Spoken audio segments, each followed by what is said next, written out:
you hear us? Hello. Can you hear me? I am Luton Archbane. Are we Guerrilla audible? warfare. I don't know. One's in the chat if you can hear us.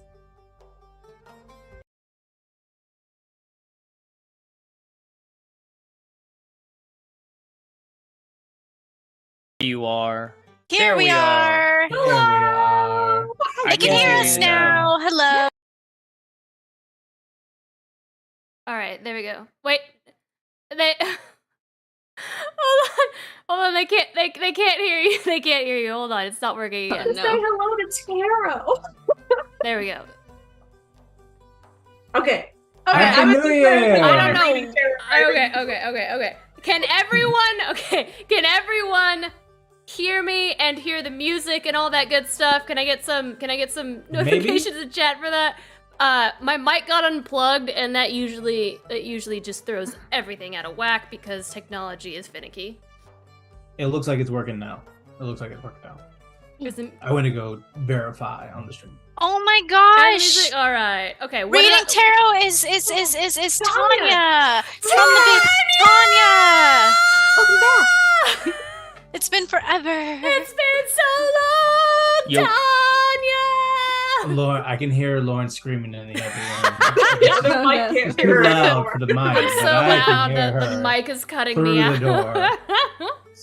On the other side of the house. Just, All right.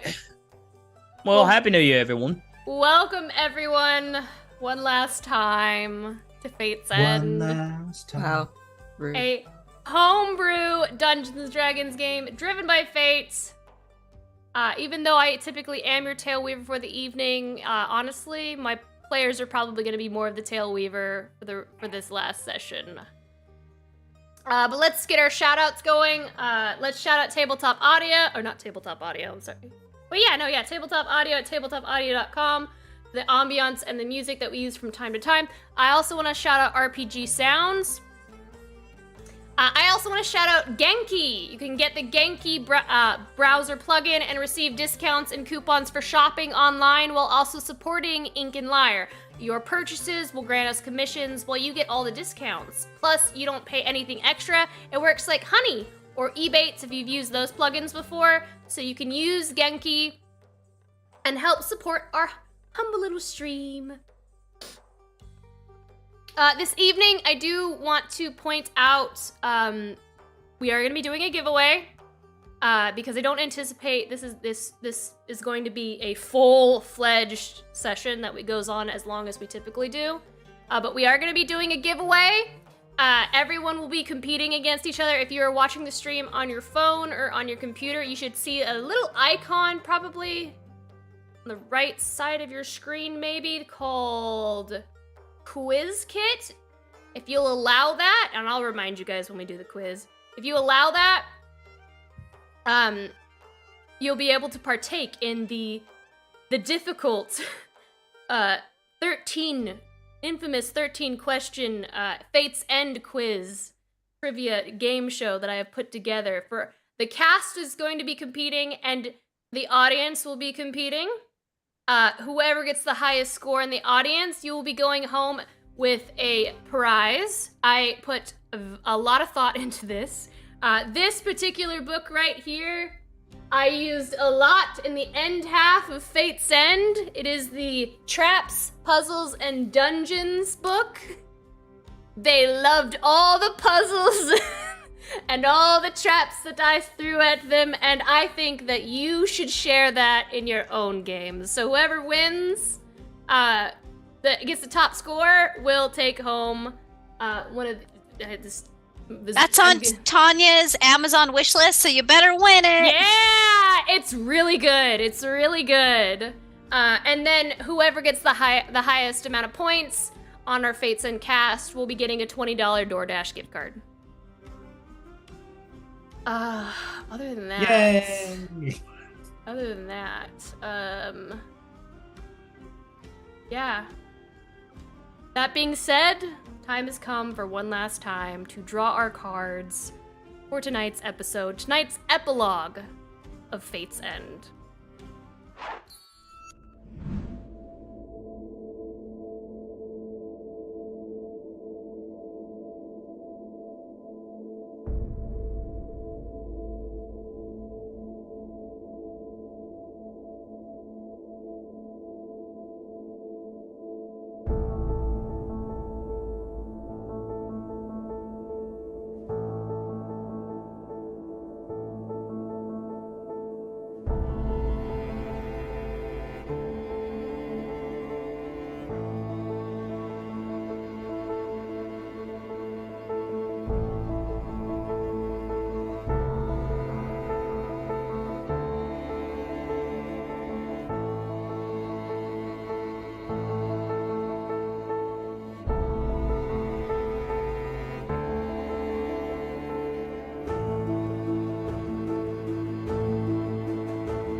I would love to give a rousing "How dare you" to Mac before we begin.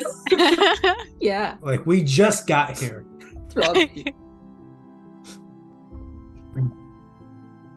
Well, it's been 2.5 years since we started this game. And I honestly wasn't sure how to start the epilogue this evening, but I wanted to make sure before I didn't know how long this entire episode was going to be.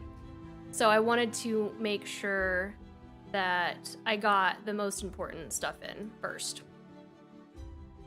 And that is, it has been such an amazing ride. It is not my story. I know it says Tailweaver on the screen, but I think the more important part of that is the weaving. Is I took everything that Deanna and Danny and Daniel and Christian, which I just realized is in Raina's spot, and they're flipped right now. Are you ready to give Prayaria's epilogue, Christian? I live Suddenly the rest dying's of not my so life. I never die. Oh my god, let me fix you guys. No, keep him right there. Keep him. I want him to be Finn.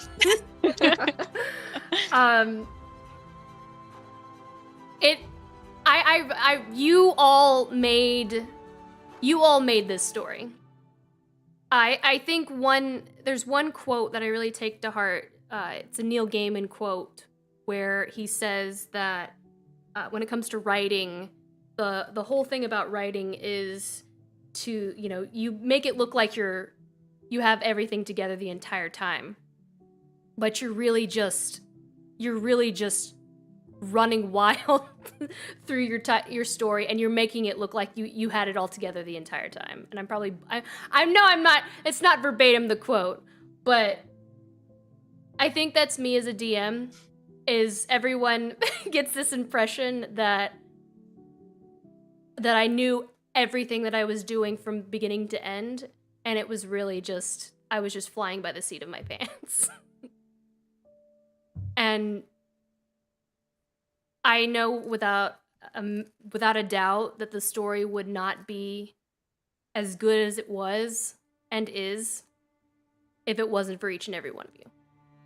You all are amazing. And I hate to use that word because it sounds so cheap.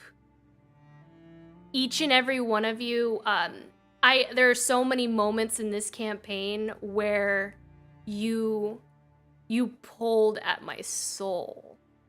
Like I will never forget that scene with Esperise where she goes to confront and she drinks the tea at the Remblacian temple, and she can't confront her mother. And then she meets her mother again, and she does, and that moment where she really becomes her own, it's just beautiful. And I know that's a really cheap way to kind of sum up one beautiful moment and a terrible reminiscing of it, but I love you guys, and it's been an amazing ride, and it has been an honor to be your DM, and I love you guys. I really do. And now I turn to my audience here. Each and every one of you who join us every Monday and have been a part of this amazing story, don't think that we didn't see any of your comments, because we did. And a lot of us respond, of course, to you guys in chat, and watching you all react and see how much the stories have impacted you and seeing how much you enjoyed this amazing world that we have woven and become so ingrained in has been phenomenal. The show wouldn't be anything without you either. You made Mondays amazing. You being here and being a part of this story and being a part of our table made Mondays the best day of the week. And I don't think many people can say that. Everyone talks about how Friday is the best day, Saturday is the best day. You guys made Monday 1000% the best day of the week. So thank you all for that. Fate's End isn't just our game, it's your game too.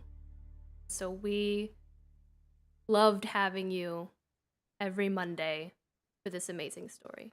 So I'll stop blabbing, but I wanted to make sure that I got that said. I thought about, you all know who you are. I thought about thanking each one of you in chat. You all, I've shouted you out plenty of times in previous episodes. You all know who you are. The only reason I don't want to shout out anyone out particular in general because I'm afraid I'm gonna miss somebody and I don't want anybody to feel left out. But you know who you are. I do see Danielle. I'm gonna read what Danielle's put in chat. Mondays have never been good to me, but for the last 2.5 years, you all have been a bright spot in a hard day and a fantastic way to start my week. You've brought such amazing characters to life, and they've all grown and changed and become such amazing people. And getting to watch all of this has been a privilege. Thank you for letting us be a part of this journey. Thank you, Danielle. Thank you so much. It ain't over yet. But with that being said, with the last episode of Fate's End, the silent had therefore slain Vera, sending her. She's not completely gone, of course. Vera will always be and will always exist. But she's been sent back into a slumber, and her wrath quelled. And as that happened, of course, our dear Finali took the final price. Or he paid the final price. When the party said goodbye. Akron isn't here, but I will start with his epilogue. Brandon had sent it to me, and I will read to you Akron's epilogue. Akron will return to the Feywild, where he lives out the rest of his abnormally long human life as a knight on Queen Prayaria's court, teaching the little ones how to grow up to become heroes in their own right. Little Gwyn, of course, top of her class. He frequently visits Avriel and his father, picking up right where they left off. Brothers until the end. He keeps up with Samson as well, challenging him to a sparring session every now and then, and inviting him to teach the little knights in training class every so often. Also, he keeps the map that Finali gave him, and one by one visits every one of his favorite places on the material plane. So whenever the flowers begin to whisper, or whenever you hear the tune of a grass whistle on the wind, it is a sign that Akron, the friend of the Feywilds, is near, having another adventure in his home away from home. And that is Akron's epilogue.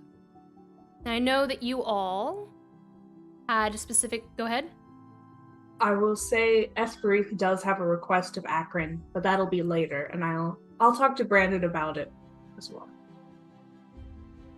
As we go into our epilogues, I know that you all kind of had an order that you wanted to go in, so I will leave it up to you all.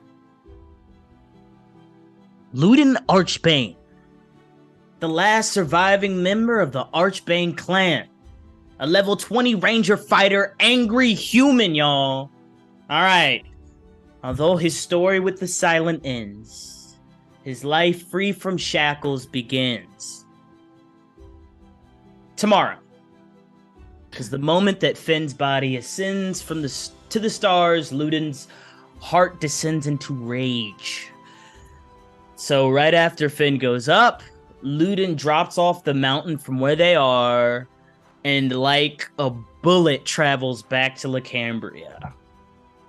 He flies up through the darkness, slowly inching his way back towards Lacambria,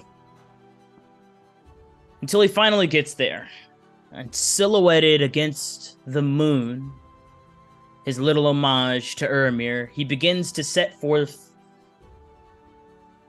fulfilling his promise to the then Undercity, to free their city. From the darkness, like bullets, him and Swoley rain down fire, ice, and magical arrows onto the dwarves that have taken over this precious city. He fights like this for a good 20 to 30 minutes before he finally takes a break on top of a roof. But when he takes that break, he looks down and sees something that he was not expecting to see. A shadow. When he goes to investigate further, a hand reaches out, black as the night, and a sickle, just as dark, grabs his head and shoves him through the roof, almost killing him. Except Swoley has turned into a sword, stopping it from fully penetrating his neck. He turns, pulls out that fire sword that he got from a long time ago to reveal all the shadows, and nothing is there. It's then that Ludin realizes that is the Ikidi? Ishidi? Ekdisi. Ekdisi, the thing that will be haunting him for the rest of his life. And this is the thing that Finn was going to prevent him from. It's in that moment that Ludin sits down and really thinks about what he'd be giving up if he doesn't take a bite of that apple. Looks to the stars, where Finn and Ermir lie, and makes a decision. He begins to fly back towards his party. He doesn't make it before his fly spell ends, though. And on the ground, he runs as fast as he can, as a shadow jumps from shadow to shadow, chasing him. He finally makes it back to the party. And right before the scythe comes to kill him one more time, he takes one good bite of the apple. The shadow then dematerializes and attaches itself to Ludin's feet. But it's wrong. A shadow is supposed to go with the light, as a reminder that this is unnatural, that this thing will be the thing to kill Ludin one day. It shines in the opposite direction of wherever the light casts, marking Ludin even furthermore for death. So that's my first little part. If Esperis wants to jump in, or if anybody else wants to jump in. We're essentially going, who had the most chunks to their backstory, and working in that order. I only have 3.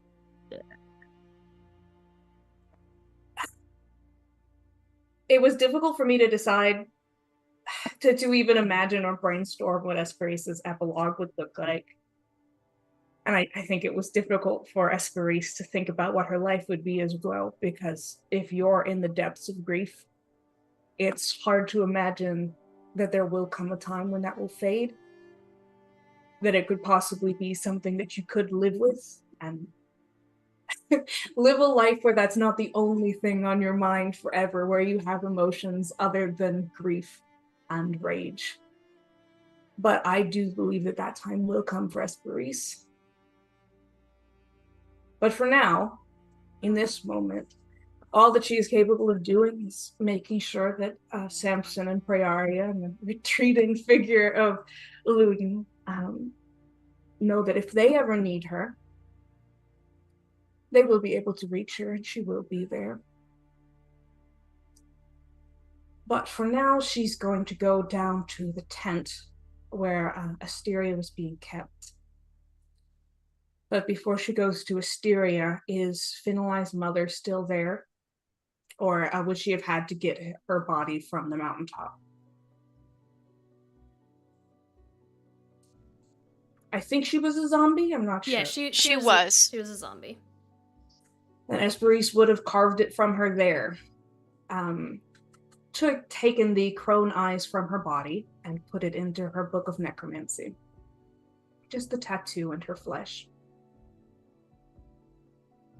She'd take Asteria's body back with her to Dawn's Rise, using the necklace that Finlai had given her to, make her passage a little bit easier with teleportation and plane shift now at her fingertips, I think at least twice a day. And I don't know if this was ever actually fully revealed within the show. Esperise is not the best at revealing what's going on in her life, but there's no point in keeping secrets now. Esperise is completely unable to enter hallowed land or sacred ground. She can never return to the Temple of Remblace. But she can return home and maintain her disguised self and let her father know that she's alive and that she's well and that everything is okay, and request that a member of his staff could bring Asteria's body to the temple at Dawn's Rise so that she might be healed. And that might take some time.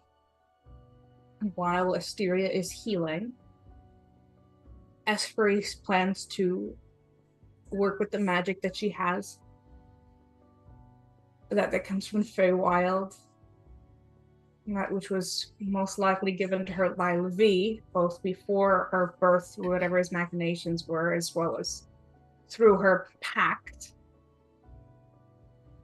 And whatever magic Remblace might have thought to give her, even if it's just the stubbornness that she fell in love with in his temple. Remblace, change and transmutation is inevitable. And if there's anything that she has learned throughout her adventures, that she is inevitable too.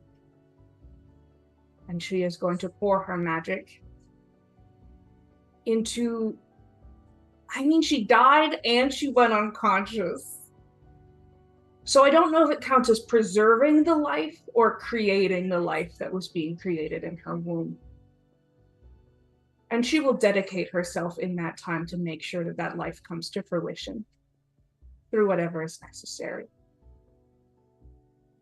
And until Asteria awakes, that is all she has to do. Oh, Danielle is freaking out in chat.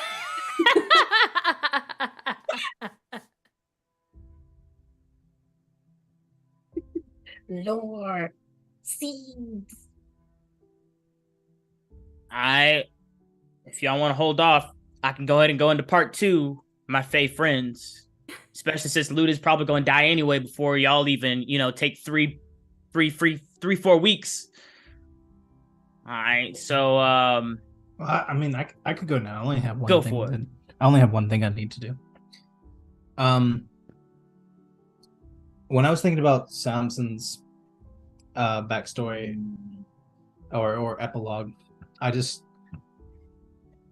wanted to imagine what this next stage of his life would be like, the after Thalon, after Fate's End, after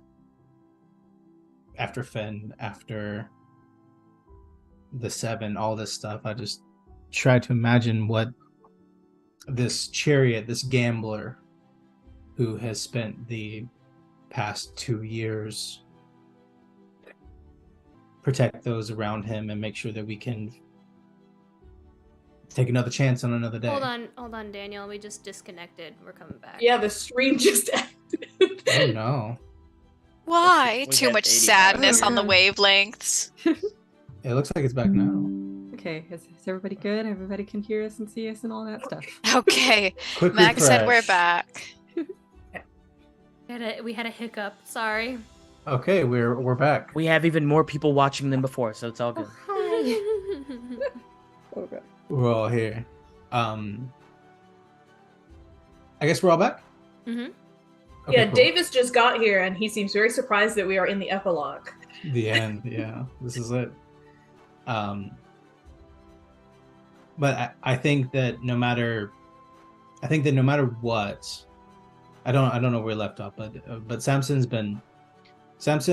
been two things. He's been betting on himself and betting on us over and over and over again that we will win, and he has been driving the chariot home this whole time.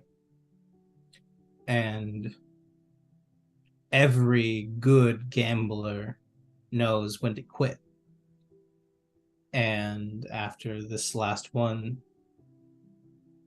it was too big of a loss to keep going. So I think it's time for Samson to start to hedge and go home. And so after everything that happened with the Seven, Samson did exactly that.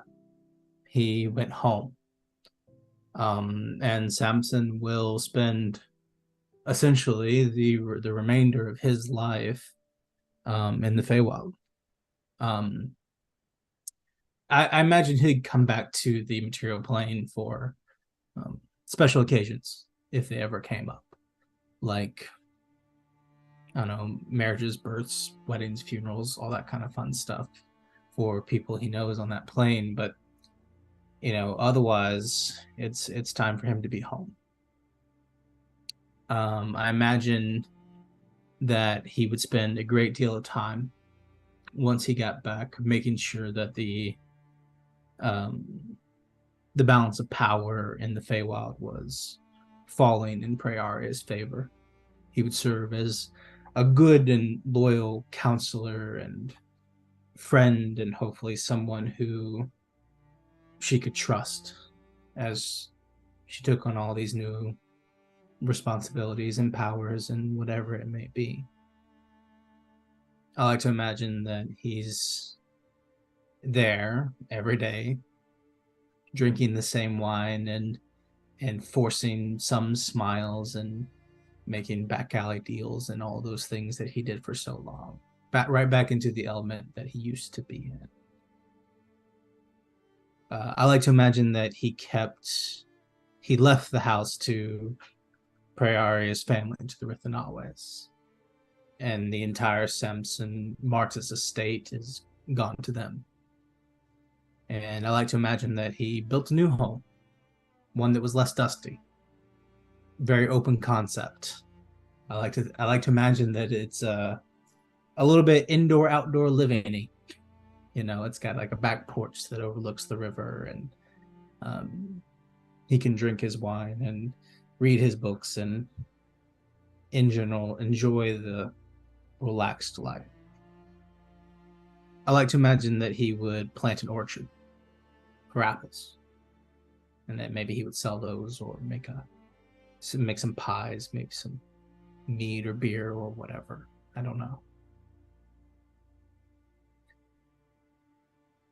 I like to imagine that the exhaustion that still comes over him every now and then from his curse isn't that bad. And that for those nights that he can't sleep and that he just knows it, he finds his own little fey watering hole. And then there's a place where he can go and meet with other night owls and people and such, and he has a place that he can be where he becomes regular on those nights. And I like to imagine that sometimes that exhaustion does kind of overwhelm him.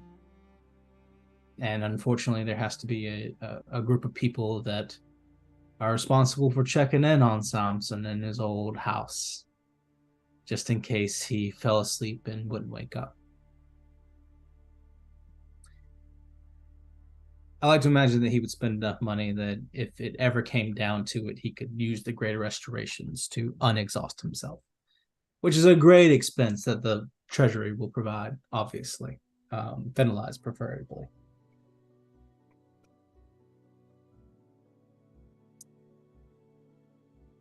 I like to imagine that Samson has hundreds of thousands of years like this.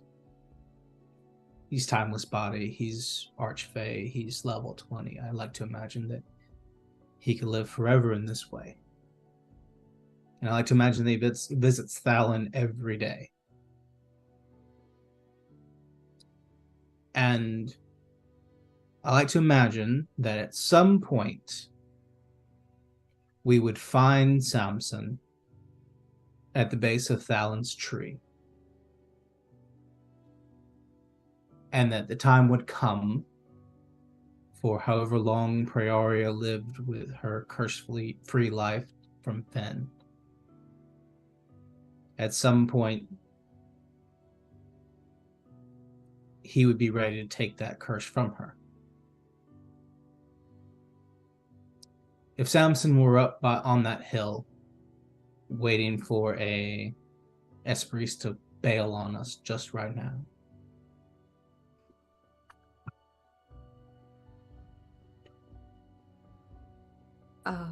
should we check on Deanna or what just happened to keep Deanna? going? I think She's out. Oh no. Okay. She froze. Oh She no. froze. She's gone. I know. Ugh. the worst luck tonight. I know. It's back to back. Well. All right. Well, I guess I'll just keep going, right? Yeah. Yeah, y'all can all hear me. Everybody can hear me. It's fine. Yeah, she can hit the replay. Yeah. So I like to imagine that at some point, based on what they agreed to and everything that was going on, after a long and full life guaranteed by the apple, that Samson would still want to take the curse from Prey for a number of reasons, if not only to give the Feywild another million years of peace, but to be with his Thalen again. That he would be there, perhaps drinking a coffee, waiting. And I like to imagine that at some point Praeria would approach in whatever state she's in at this point when she's ready for him to take this on. What does Samson see? Well, after everything, I think Prey would also travel to her new home.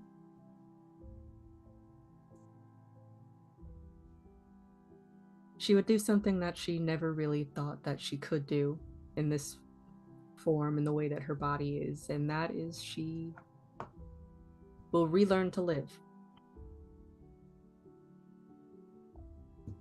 She'll still take care of certain things, just in case. She'll prepare her younger siblings for life as royals. She'll first figure out what that even is, and then she'll teach them their new responsibilities as the first family of Rithanale. When she can, she'll travel back to the material plane, back to the forest that they were driven from, and together they would rebuild it.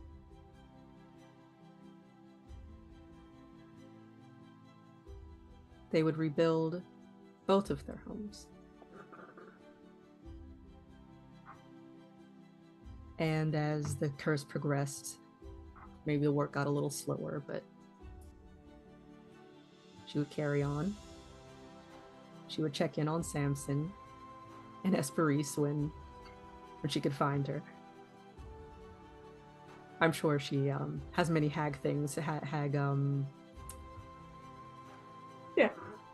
Hag happenings. She's always findable for the family Rithanawe.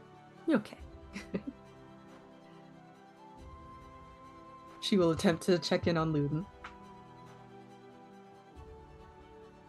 But as the days go, and she finds that it's harder to get around, harder to move, and she finds that Samson spends maybe a little more time near Thalin's tree than even is normal.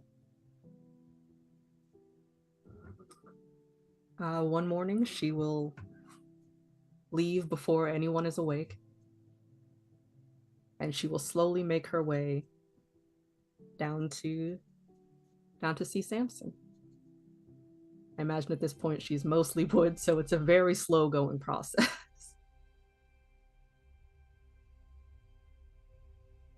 But when she gets there, she will just kind of give him a smile. Or as much as she can. I don't know how mobile her face is.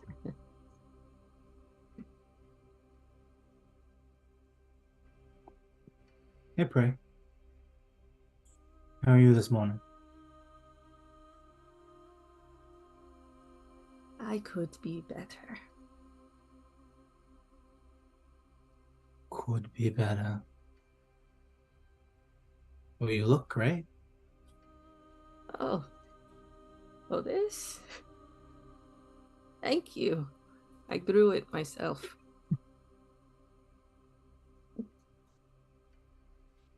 Does it bother you any at all, having that with you now? Oh, well. Once you get used to the itches you can't scratch, it's all right. You know, I heard that you were about to have to go across the sea for a bit, and I was worried that it being on a ship, it might not be good for your old bones to be like this. Oh, I only began to take root once or twice. Do you think that the roots actually try to go towards the wood like that, so they fits in, you know? They definitely want to be in one spot. They do not like being ripped away from the ground so much. That's so unkind of you, honestly. Like, oh, what did they do? They just wanted to be home.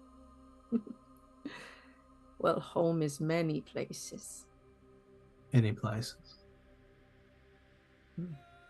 Are you ready to be rid of it?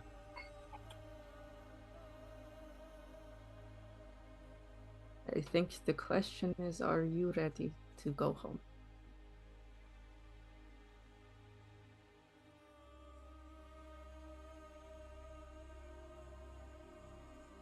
I think I have been wishing to stay here and to go home for at least the last 3 or 4 days, minimum. Sorry, it takes a while. Yeah. Samson's gonna... He always keeps Samir's dagger on him. It's a gift. He keeps it. It's his focus. He'll take the end of it and break off the gem, the focus, the diamond that goes with it, what he's used to cast shape change all these years, what he used to turn into a dragon to burn Lacambria to the ground when he killed all those dwarves. Because he definitely did that and got that revenge first. Let me just rewrite my campaign 2 character real fast, because apparently she's dead. Small detail in the epilogue. Just dead. I'd say he'll open that up and hold it in one hand and say, "Hey, do you remember Luden? I know it's been quite a while. Do you remember Luden?" My brain's not quite wood yet. Of course I do. I used to do this thing with him where we would try to, anytime we would do magic, I would make him do little drawings and little carvings. And we used to have so much fun just carving into trees and shit. And it didn't matter because that's not how magic works. But the same thing was true that first night in the Cambria when the roles were reversed. None of that stuff mattered. It's not how it works.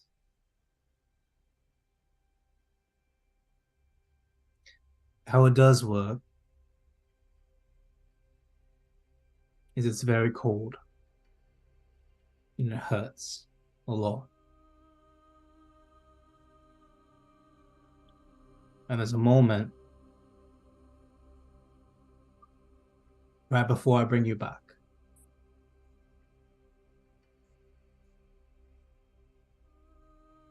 where it is very, very lonely to be the only thing between life and death.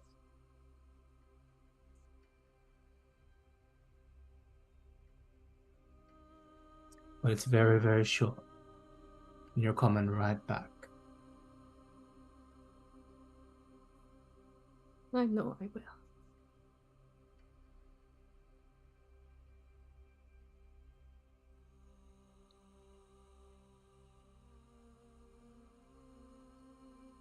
Will you pinky promise to keep the wild safe while I'm gone?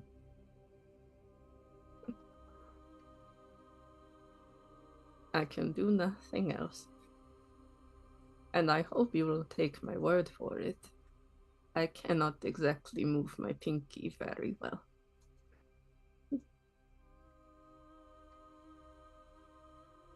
I will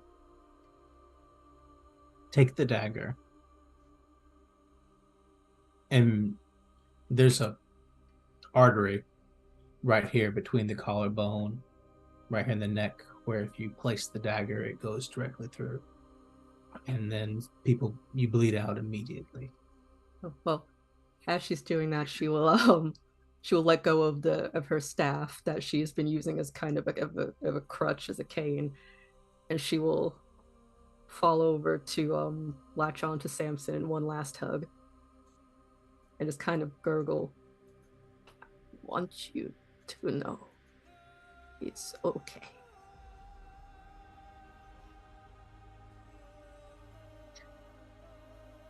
As Samson begins to drive the knife in to kill Prearia and take the curse,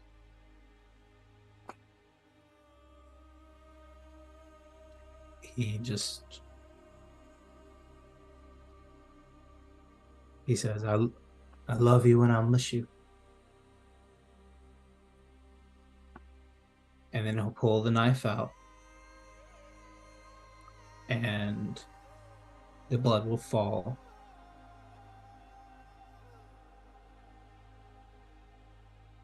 And her body goes cold.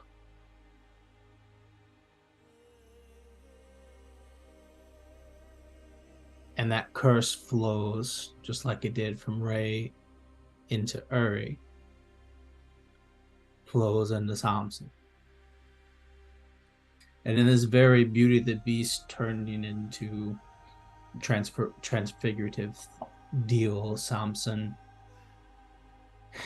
in this air of orangish, everlasting sunset energy, will cast True Resurrection to bring Prearia back to whatever point in her life she felt that she was at her best, and restore everything that she was to everything that she will ever be. And as she wakes, she'll watch as Samson takes on that curse and begins to transform. He doesn't have the same archfey limitless power that she does, and so the curse takes him immediately. And there on the hill, next to Thalon and his tree,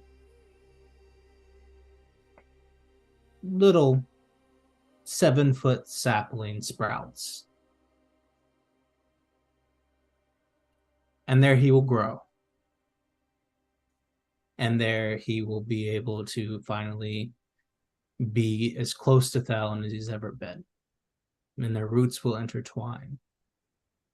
And Prey and Gwen and all will come to visit him. And he will soak in the sunset forever.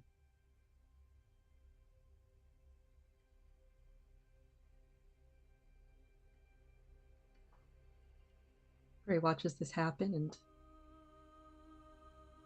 strangely doesn't cry. She picks up her staff that she doesn't need to walk anymore.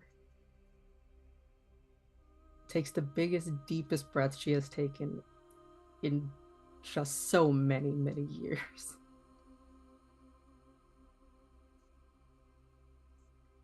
And she smiles. And she does bring her siblings to see and care for the two trees that seem to grow into one another, almost like they're hugging forever. And she plants the seeds that she's been holding on to as long as she can remember now, and around the two she will grow a small grove of cherry blossom trees.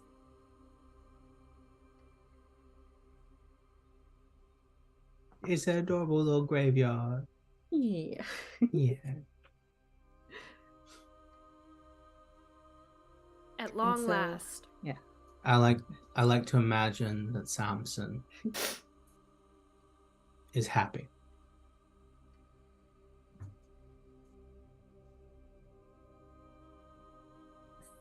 So that becomes the Lover's Grove, and she takes care of it, and her siblings take care of it, and it just passes down throughout the many, many years. And as she is no longer mostly tree or becoming a tree, she begins to travel even more, but this time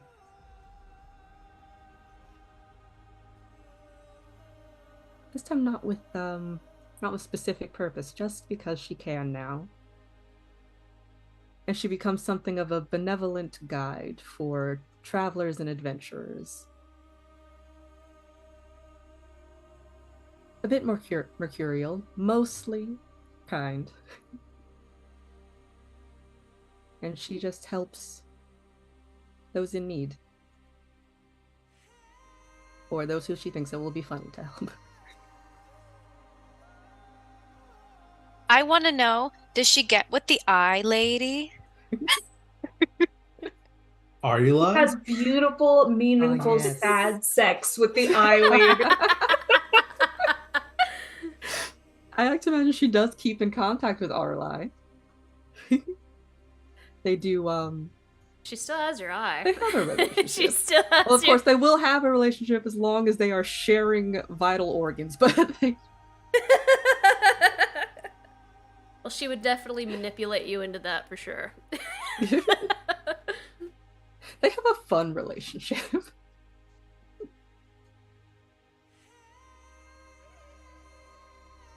I think she definitely gets in on the hijinks.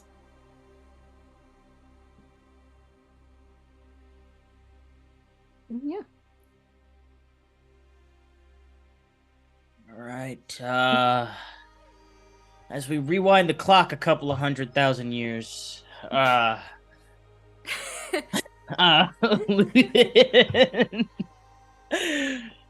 Ludin realizes that the time is basically over. I mean, like, he after he came back and Samson, went and finished the job of destroying all the dwarves, Ludin went back to Saltstone and actually, like, arrested, or tried to. Still haunted by nightmares, but his body got the rest that it needed. He'd go down to the hot springs in the basement and chill a little bit. And then he realizes that he owns not just like a little home, he owns a home, he owns basically a small town, and he's basically the only thing stopping Lacambria from being taken over again from any more warmongers, as most of his party has returned back to the Feywild pretty quickly. So, Ludin gets to work, because he has a giant staff, and he immediately releases all of them. Straight up says, hey, look, guys, if you want to work here, you can. If you don't want to, you don't have to. But I have no need for 30, 40 people to be around me all the time. So this is the deal. Live here, farm here, make us all money. Anything you make is yours. I am unbelievably rich. As Ludin pulls out the bag of holding that is full of coins, and he still knows the location of his bank, and he also looks at the coffers down in the basement. Ludin says to all of them, look, there is no way that I could spend all of this money if I tried. So do what you will here. It's not too big of a deal for me. And so for the next few months, as Lacambria gets back on its feet, Ludin prowls through the night like Batman, making sure that no other party of people or country decides that Lacambria is a ripe apple for the picking. Which they probably wouldn't do anyway, considering the world's just had many earthquakes, and they probably have damage to their own cities, and don't want to deal with whatever the crap is going on in Lacambria, as two heads of state have fallen. Well, I think Samson also raised it to the ground the same way Daenerys Targaryen raised King's Landing to the ground. There's only an Undercity. I would like to confirm that as many small dwarves are dead as possible.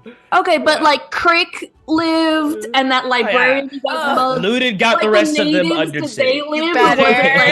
Are they fireproof? Oh, yes, Crick is fireproof. Leave him alone. Then he's okay. So I forgot, and I wanted to say that Prey returned that guy's shoes and like gave him like a little thank you note and an IOU. You notice you never even use those shoes in the fight. I don't think I'll have time to touch on this in any of my chunks. Esperis does return all of Finn's library books to their proper place. Traitor! Prey didn't even use those boots during the fight, which I think is the funniest part of that entire thing. I forgot about that. Didn't even need the boots. Wait, what boots did you have again? It was like haste boots that gave her like 10 minutes full of haste, so she'd have an extra attack and would be able to made it over to every single moved so much. I forgot. So bad. There was a lot. He still gets the IOU. Okay, I owe him one.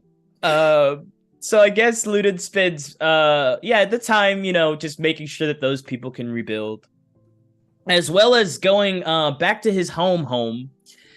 And visiting what the locals call Archbania as a joke to Ludin over on the lands that he owns. So he goes basically between those three places for months, if not years.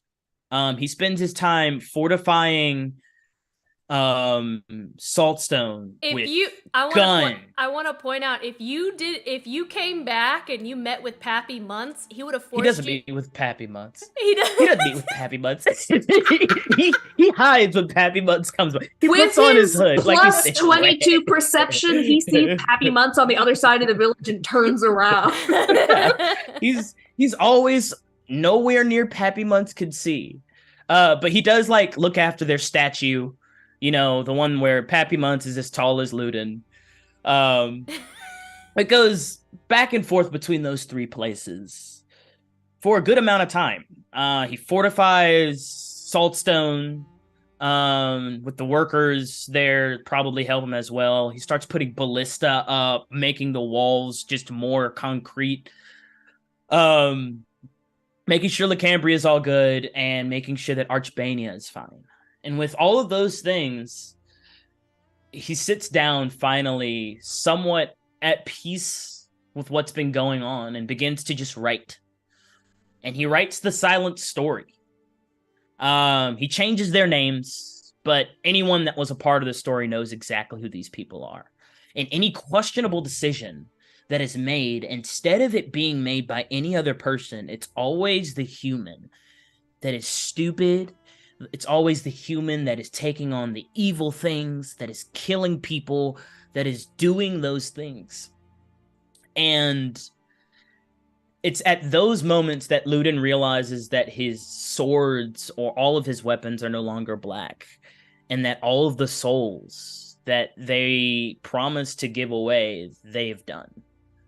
If it wasn't just enough through Lacambria, Ludin definitely went through and finished it all off himself by hunting anybody that he deemed, irreparable, as well as the fact of anybody that trained to come and warmonger against Lacambria.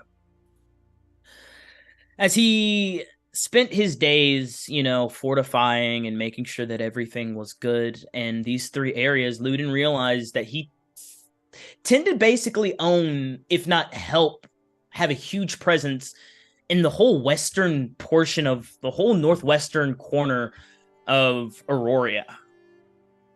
And his name, if not the description of him, got around Aurora. And that hand on his back and his black veins and his eyes that just don't look right did cause some attention. And one day, another marshal came up to Saltstone and called for the human to come out because it was time for him to die. Ludin came down the stairs, pulled out his bow, and smiled. He says, "I'll make a deal with you. If you kill me, you can have all of my property. You can take control of this place, and you can become the protector of Lacambria. But if you don't kill me, you can't adventure until I say so again." They agreed, and it was a tough fight, but Ludin did succeed. And from that moment on, Ludin said, "If you can defeat me, you can adventure again." And each day, this warrior came towards Ludin, and they fought. And inadvertently, Ludin would have conversations with this warrior, and he would always lose. But they became have a weird friendship by the end of it. And this warrior came to not want to kill Ludin anymore, and actually work with him after he read fully through the silent story. And this warrior's name is Flock Obama, the first general of the Ludin's army. Many, many soldiers and people began to come and do the same thing.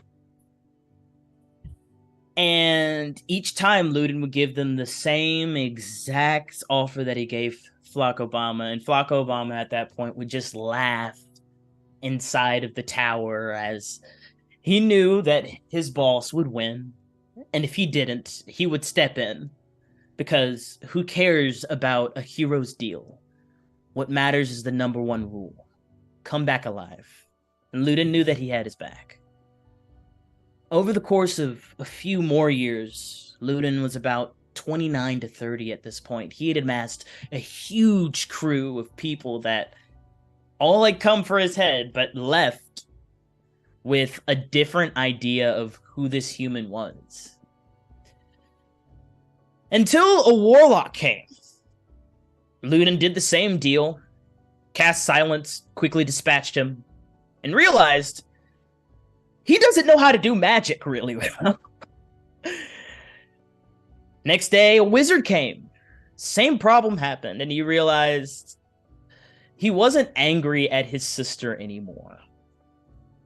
And by many means that he probably had no way to figure out, but had people around him to do those things for him, he called his sister over in the Feywild and explained his situation and offered her a spot in this very strange amalgamation of people that some people called the Luden Army.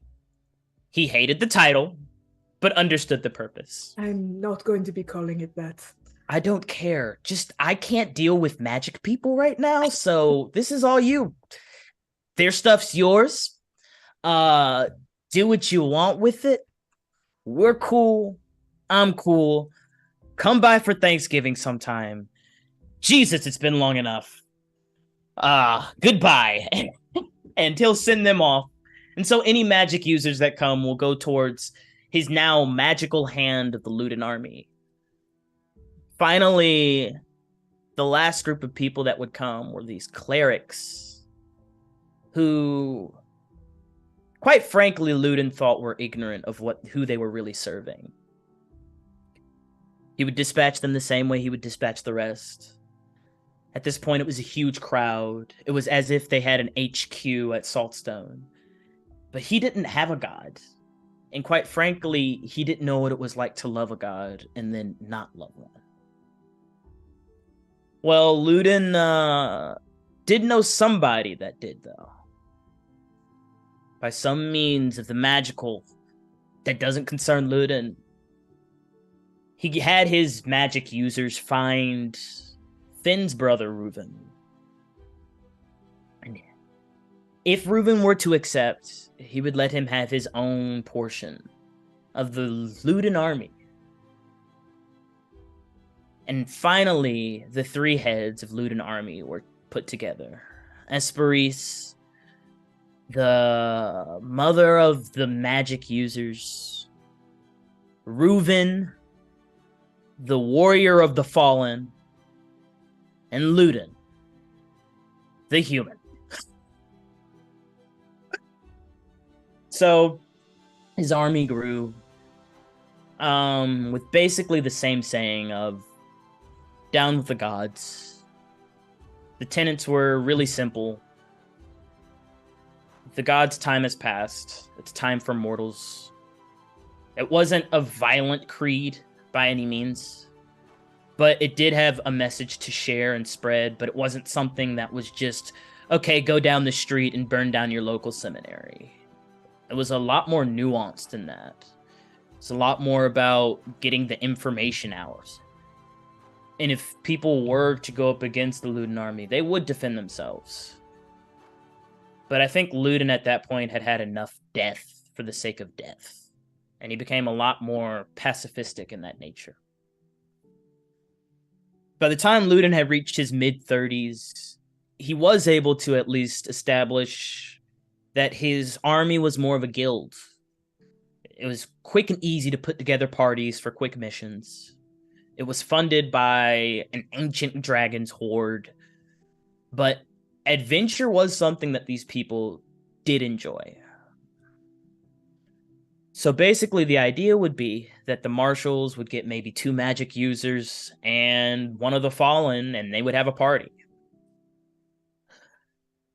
So this went on for a few more years, and then Luden, around the age of 35, went out on his last mission, where he met a female paladin who absolutely obliterated him in a fight. But she didn't kill him. And there Luden fell in love with one of the people that could actually take him down. And he got married. He had 4 kids, and he spent his life with them at Saltstone as a managerial position. Yes. Moreover, his army. And he was there for his kids every single day of their lives. About 30 years or so passed. Luden got to his mid-60s, if not latter 60s. And he realized that his time was coming to an end. Not in the sense of health-wise, but his battling days. His days of what he thought he could actually be useful towards ending this idea that the gods were infallible beings.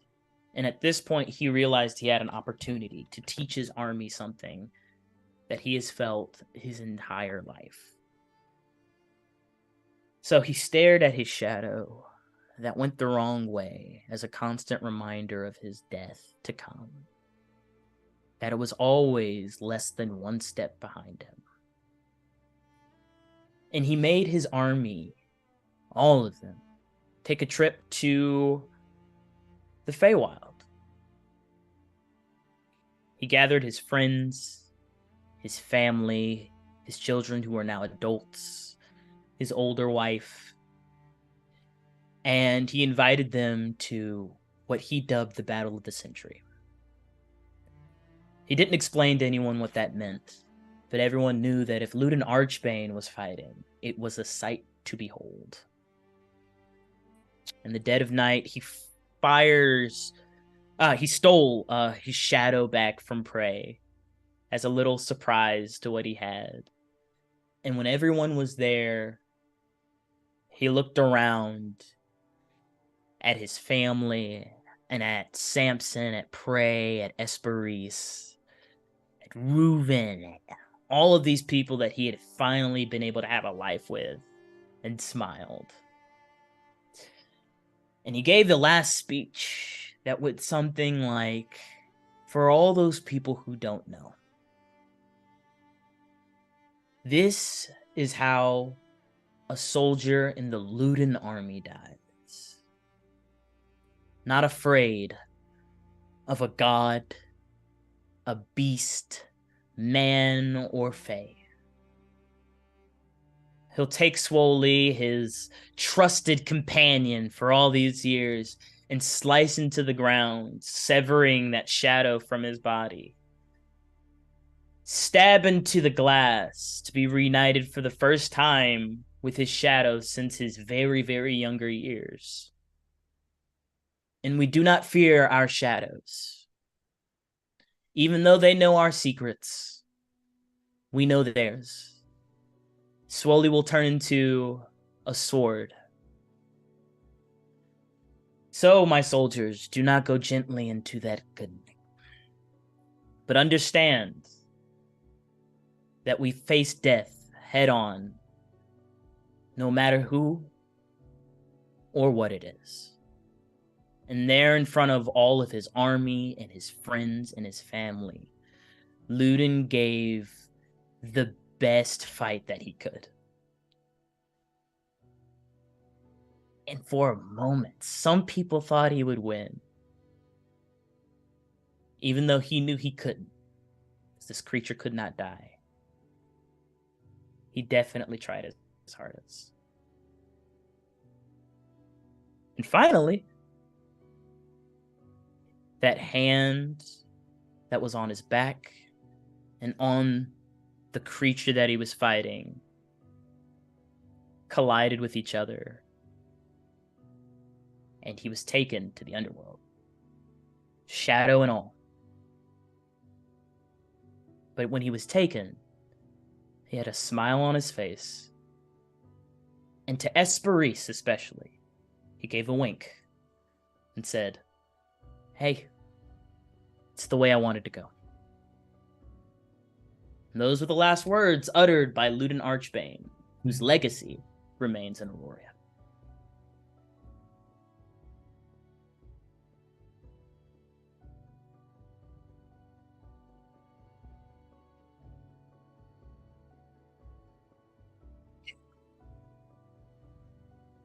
So epic.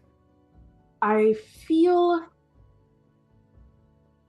that somebody would have prevented Esperis from bringing her daughter to this moment. Somebody somewhere would have said that it's a bad idea. Some part of her would have been, it's good for my daughter to see what death is and to not be afraid of it. And others would have said, time works differently here, and your daughter is 3, and she there would have been an extended argument. If I could go back in time, unless there's anything anyone would like to do. I think Esperis is successful in salvaging a deeply arcane pregnancy that is made mainly of magic and spite and will. And love? You could Okay, describe no. it as that later. Right now, it's mostly spite. She tries not to give way to hatred because she has multiple oaths to keep. The first of which is to Asteria.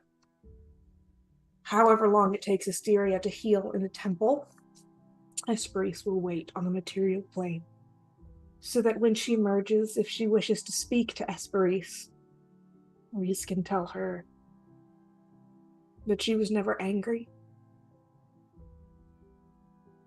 and that Asteria was the first one to ever know her as she was, and love her anyway.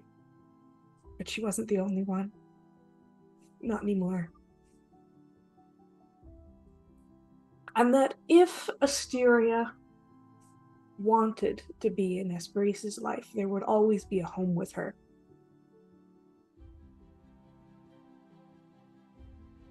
And I don't know how Asteria responded.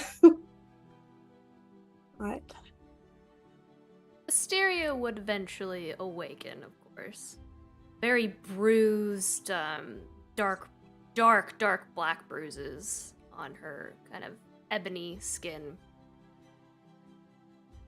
And the first thing she would, of course, say upon seeing would have been, well, if it isn't the diamond of dawn's rise.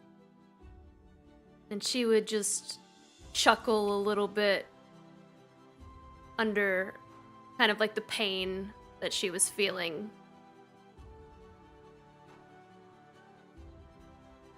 But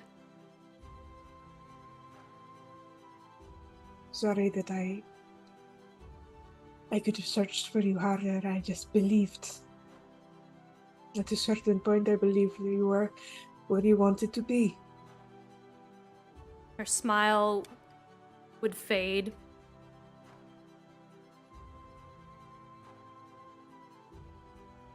I was given but one charge, and I failed. Had my curse not kept me asleep for so long, I would have succeeded. And what's even worse is that leaving you, Dawn's Rise, and not even telling you is all for nothing. I wasn't expecting you to not be home. No, you were doing all these things,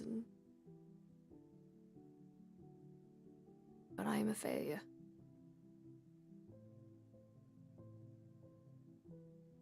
And there's nothing Are you more. able to walk? She is. She's very sore, and she's still in bed and stuff, and she is able to kind of like hobble up to the windows and stuff, but she's very, very sore. Like, they tortured the heck out of her. Alright. I don't know if you would be able to see the difference, but I believe that I'm very glad that you failed. She tilts her head curiously and kind of like furrows her brow. The ones that you failed to eliminate, they made the world better. And knowing you, the time that I did, meant that I could be there for it.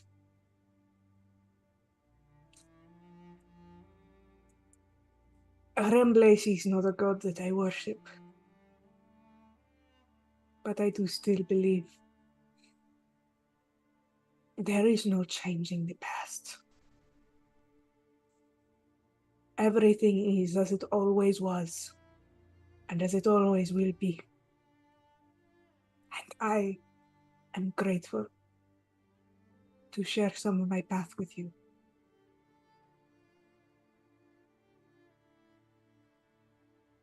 She cracks just a small smile and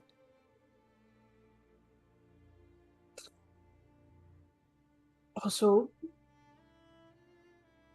you're never going to believe what I have done. she she raises an eyebrow, like skeptically, like intrigued as you say that. I am so pregnant. I don't even know how it works, like at all. You're pregnant. Yes, but like not the normal way, I don't think. And Not in a normal way. Esperis will essentially, she'll launch back into the way that she used to talk to Asteria back when they were just friends, young women almost together, just like laughing and making fun of herself and poking fun at Asteria and how bamboozled she is by everything half the time. And she will... Go ahead. Well, what she will eventually say to Asteria is that she does have many oaths to keep, and she has 2 brothers that she owes things to.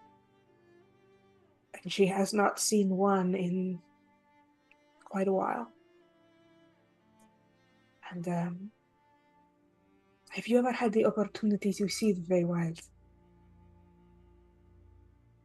It's terrible. But very pretty. Fortunately, I have not. Or fortunately, I suppose I have not. If you think it is so terrible. Would you like to see it?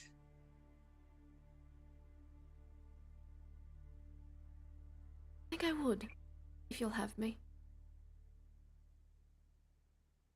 I always will. She smiles, and there is just a wash of relief, as she had anticipated you would have been angry with her, wouldn't have wanted to speak to her anymore, and the frustration of just leaving in the middle of the night without a word. Did you gather she did that? She didn't want you to follow. She wanted to protect you. And she knew that you would.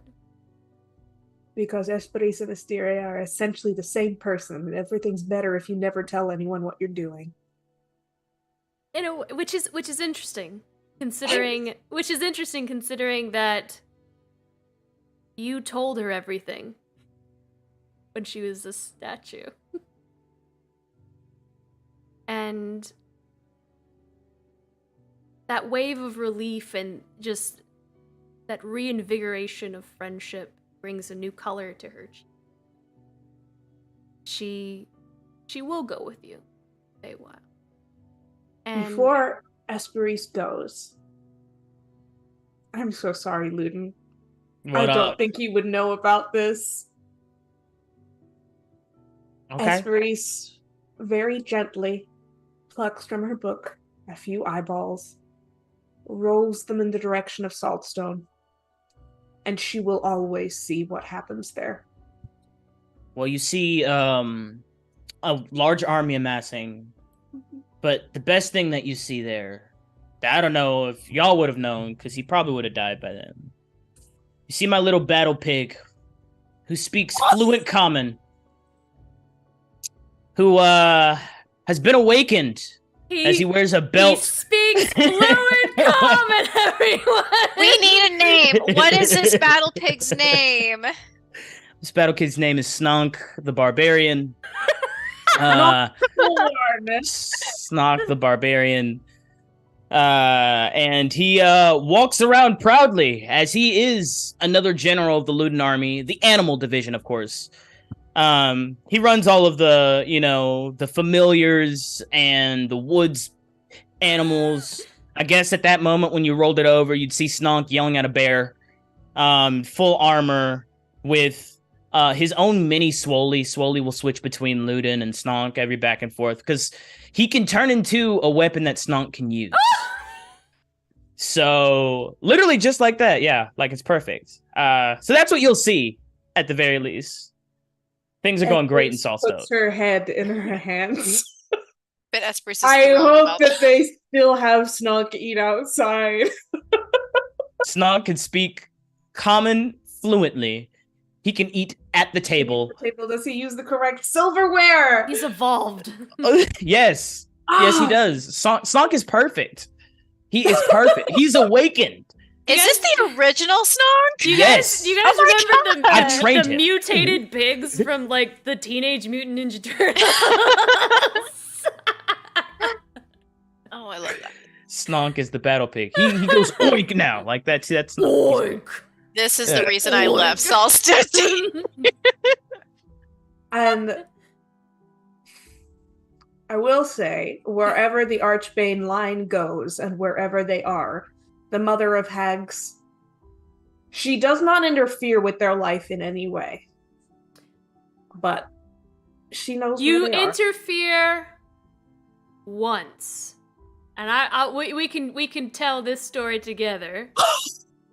At some point, Esperis, when the Coven of Hags gathers. Oh, this is if I could. I believe this is after the birth of my daughter, or does this happen within those first 9 months? This will happen after. Okay, if I could just we can get to that. real fast fill some stuff in, and then you can direct me towards my baby eaters. But we'll get there in a minute. Hello, Raiders! Thank you for the raid, Lords and Ladies of Fate. Great name. Great name. I know, We right? love that name. Welcome to our epilogue. Will return to fulfill the oath to her other brother, Ariel, and move in with him and behave much as she once did. Some of it's fake and some of it's real, but she is doing her best. And there are a few things that she would like to do.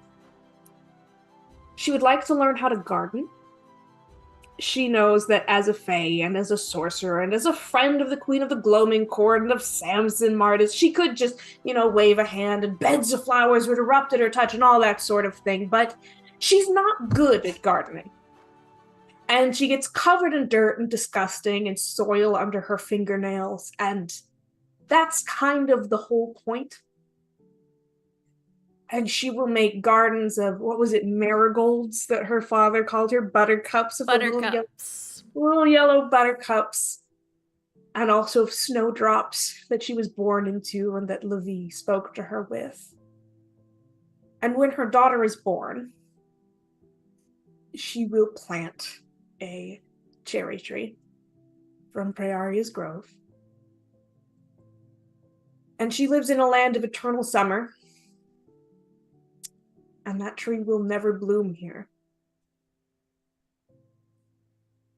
She will teach her daughter how to garden, and she will ask Akron if he could perhaps teach her daughter to play instruments, and ask Samson to tell her stories. And of course she sent her to Prearia to learn all the ways of the forests, and of knives, and of poisons, and whatever else she might like to learn. Does she have a name? Not yet. But she's a dark-haired, green-eyed girl who is selfish and funny and hopeful and invariably herself, the way that her father was. And is beloved by her aunt Asteria. And if this daughter should ever leave her mother, which, I'm going to be honest, would be very difficult to do because Esperis is a very loving mother, but also extraordinarily protective and extraordinarily smothering. But if she should ever have the chance to leave, her mother would ask her to take a branch of that cherry tree and plant it somewhere she could see it bloom. And Prearia, if this daughter should ever get the chance to escape, would the Queen of the Gloaming Court guide her to her escape? Oh, yes. I'd rather you do it in the house. She grows up with Gwyn as an older sister and mentor, which is terrifying. Okay. Yes, at some point after the daughter is born, but before she has fully ingratiated herself into the Feywild, I believe that a certain moon rises and there's a tug somewhere or other. Is that how it? Was that how the baby eaters that Danielle is asking about manifest? Eventually, Esperise will succumb to her mother of completely succumb to her mother of Hag's role, where she will evolve to that point and obtain all the power that is associated with the mother of Hags through the book. And she will be pulled to a certain hidden location in the Feywild. Never before seen by any creature or Fey who is not a hag. Where every hag on Earth gathers every so many millennia. And she will immediately be acknowledged as the mother of hags, as if she had been so the entire time. But she will be pulled to this location, and she will discover this realm, this world that she now almost rules, where night hags, while they are evil, they respect each other greatly. They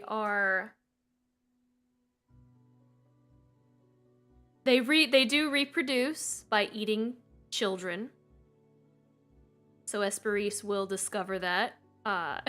Esperise does arrive holding the hand of a little dark-haired, green-eyed girl that she goes almost everywhere with.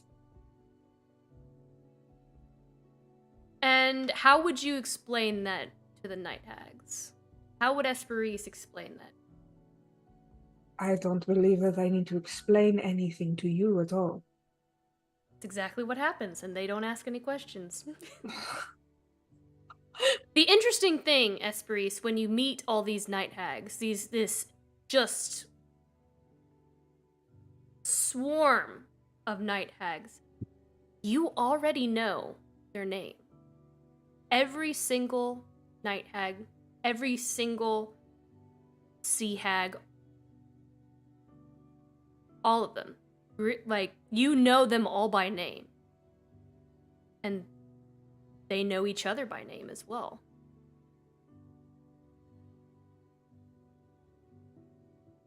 I think, evil as they are also lawful.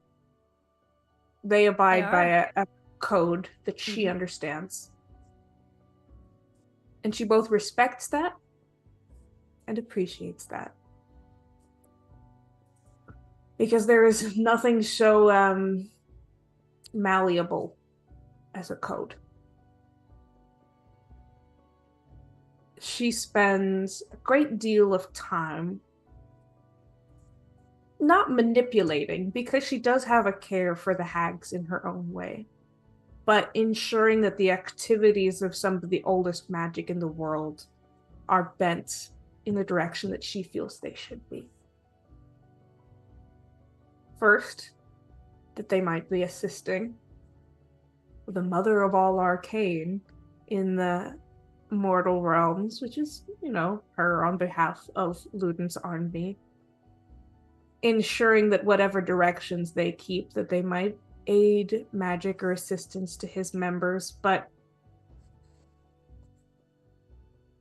majorly showing that there is arcane and magical potential in mortal kind that is not so different from the gods that they worship. She wants to remind those on the material plane that new pantheon were once mortal men and women. and others, but mortals. And that the line that divides them is not so thick as we might believe. But her other order of business with the hags, and this will take considerably longer, is her most central of beliefs. And I don't know if she achieves this during her time with the hags. All things must die. The hags must someday die. The Feywild must someday die, and she too. And she's a loving mother, but I don't know if she's the healthiest one. When her daughter is very young, she makes sure that she understands her mother will die. And if there seems a point when it seems that she won't, you have to let her go.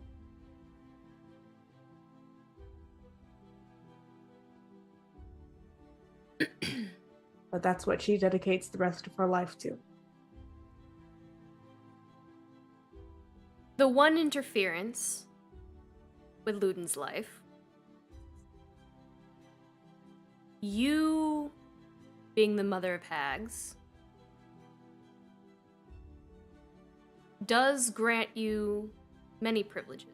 And as you have your eyes following the Luden Archbane line, you do, at one point in your life, see two of Luden's small children playing in the woods one evening, and a very hungry hag coven. And you do intervene, however you may choose to. Absolutely fucking not. Burst of light in the world. As they do attempt. White hair, pale skin, red glowing little girl always next to her at this point, which is very jarring. Just holding her hands glowing in the woods, raising her hand like the ghost of Christmas future, like, what the fuck do you think you're doing? It's kind of like being visited by a biblical angel. I'm sure it's pretty traumatic for Luden's kids. But they My are kids almost... is great. They ready. They ready. They got their own mini swolies out there. Like, let's go. Obviously, they can't beat any hags, but they ready. Because they're stubborn. They're just like, oh, there's Auntie Reese. Exactly. She just erupts behind these children's shoulders, casting their shadows long on the ground, a glowing light of like Gabriel coming down to say, "You ready to get smited, motherfucker?" Of course, they did not realize that those children were special in any way, but no hag since that moment will ever make that mistake again. Good. Yeah, leave my kids alone. Your children do not get the opportunity to be warlocks, unfortunately. No, they don't.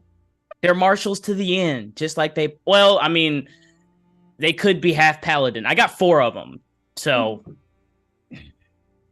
hopefully they're all fighters. That's the goal, is for none of them to have any kind of spellcasting ability. Luden just make sure they can all use a bow. You're dead. You can't talk. Everybody in the Lumen army, every single person in the Luda army gets an initiated bow. It's a long bow and 10 arrows. You got a long bow and 10 arrows. I think this might be the only time in their lives that Esperisa's daughter and Luden's children meet. Is there any kind of interaction there, or do you think that they just see each other, go, huh, and move on with their lives?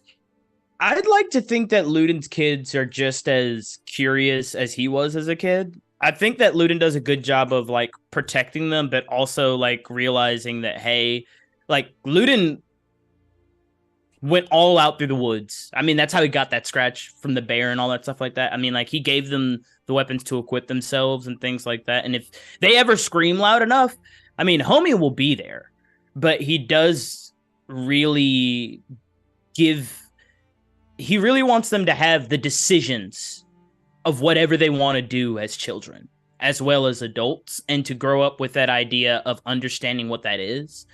So I think they would be curious. And I mean, if they wanted to meet Esperise and go talk to, I mean, Ludin would ask, hey, you mind taking care of the kids for a day or two or whatever? Like, shit. He's very open to those ideas of like them, going out and experiencing things with the knowledge that, hey, I have an entire army that I am not afraid to use, and I will destroy the world for my kids. If they're not back in 18 hours, the Feywild is razed to the ground. Yes, like I mean, we're just going to war. But I mean, yeah, y'all got it. If they wanted to hang out, they could. It's up to Esperise, really. Yeah, she brings them to go to bardic lessons with Akron, and is like, they hate him. He's a great hero. They hate it. They look at that man and they say, we heard about you. We're gonna give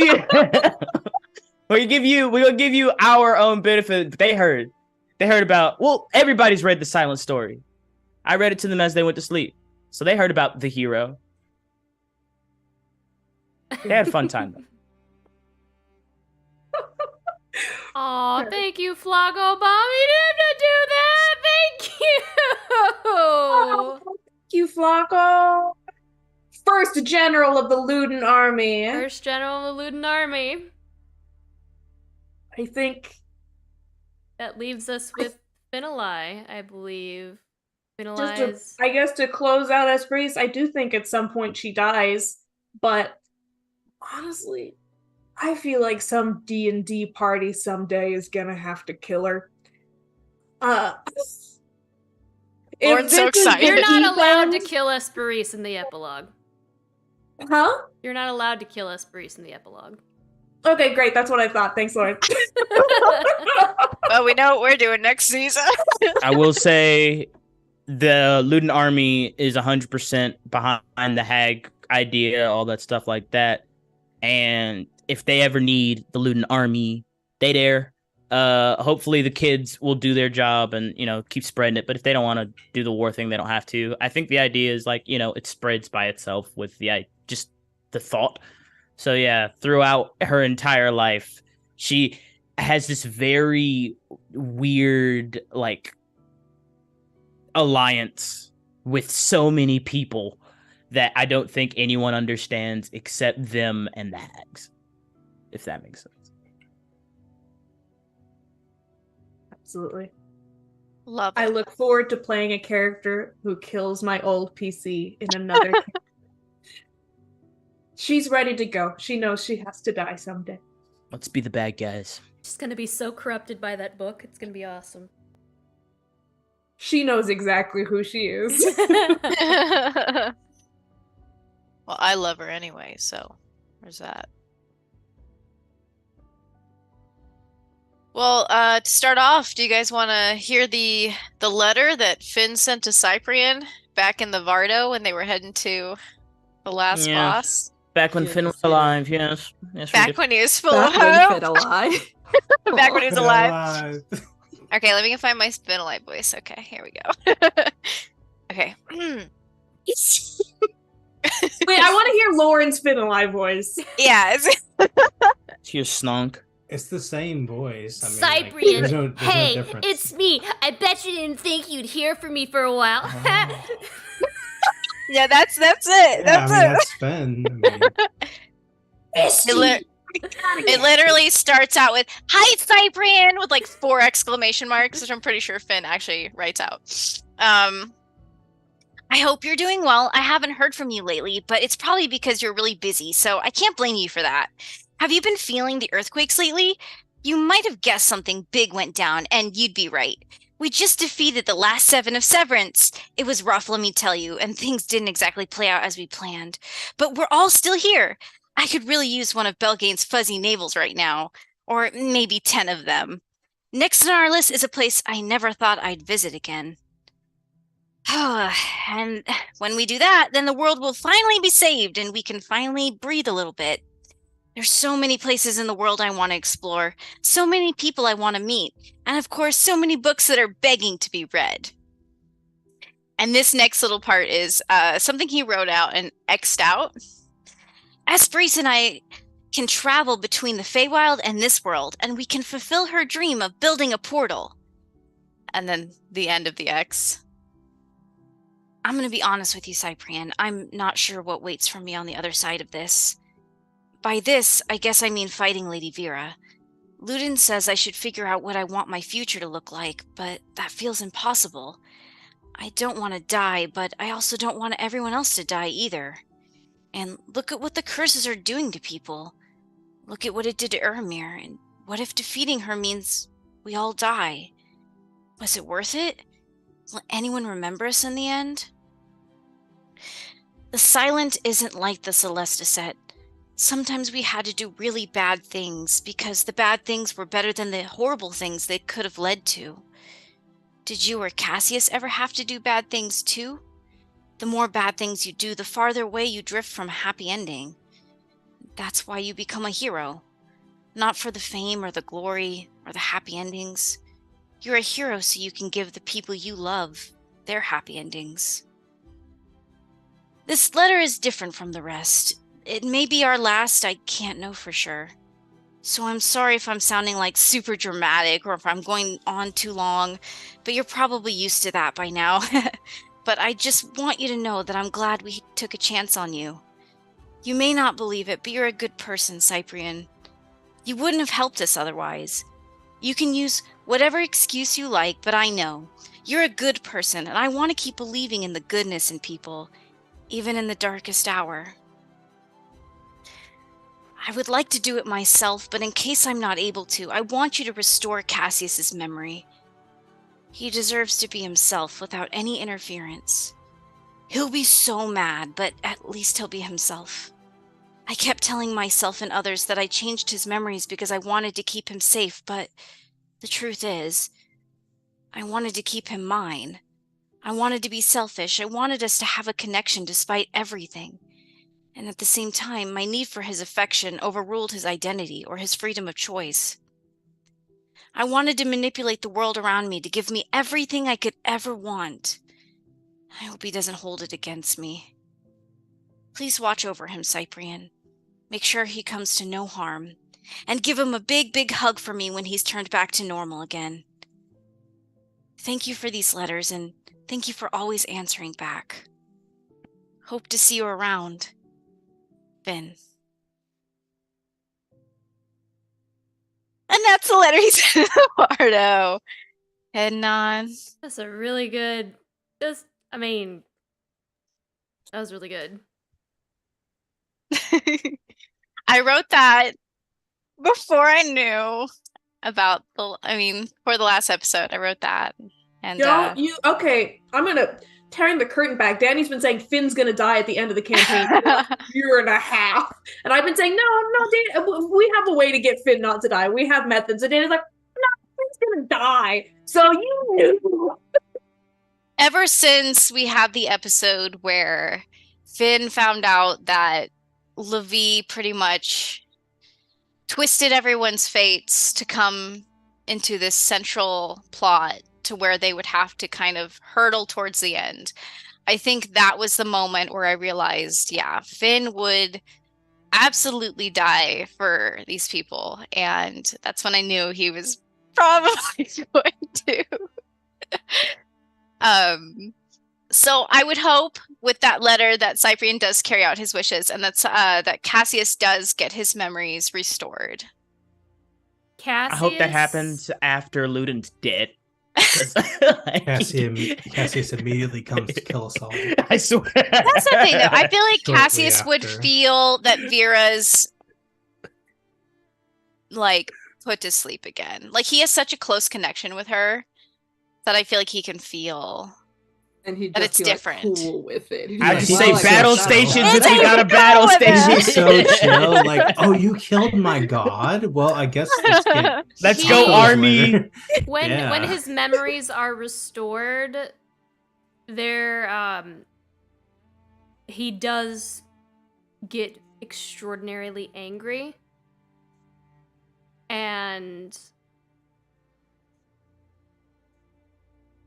Risen has to hold him back. And only the people who were there know exactly what happened.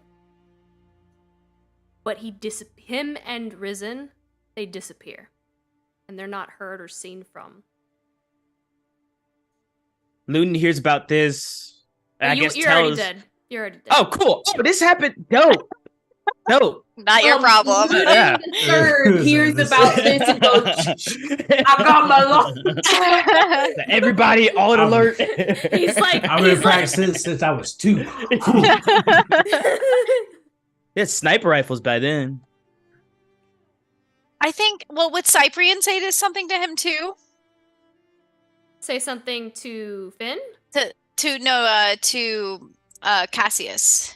Yeah, because he said look after him, and he's just like, well, I tried, Cassius but then he just opened the door and sprinted away. Bye, he jumps out the window. He definitely keeps in touch. He definitely, like... Cyprian is the only person on the planet who Cassius still talks to. Outside of Risen. Oh my god. I mean, he could go to a bar or something and like meet somebody. I never liked I'm gonna put that out there. I never liked Cassius. This is my fucking epilogue. You can Motherfucker. Finn's like, this guy's great. Your epilogue's done. Don't dare to talk my great.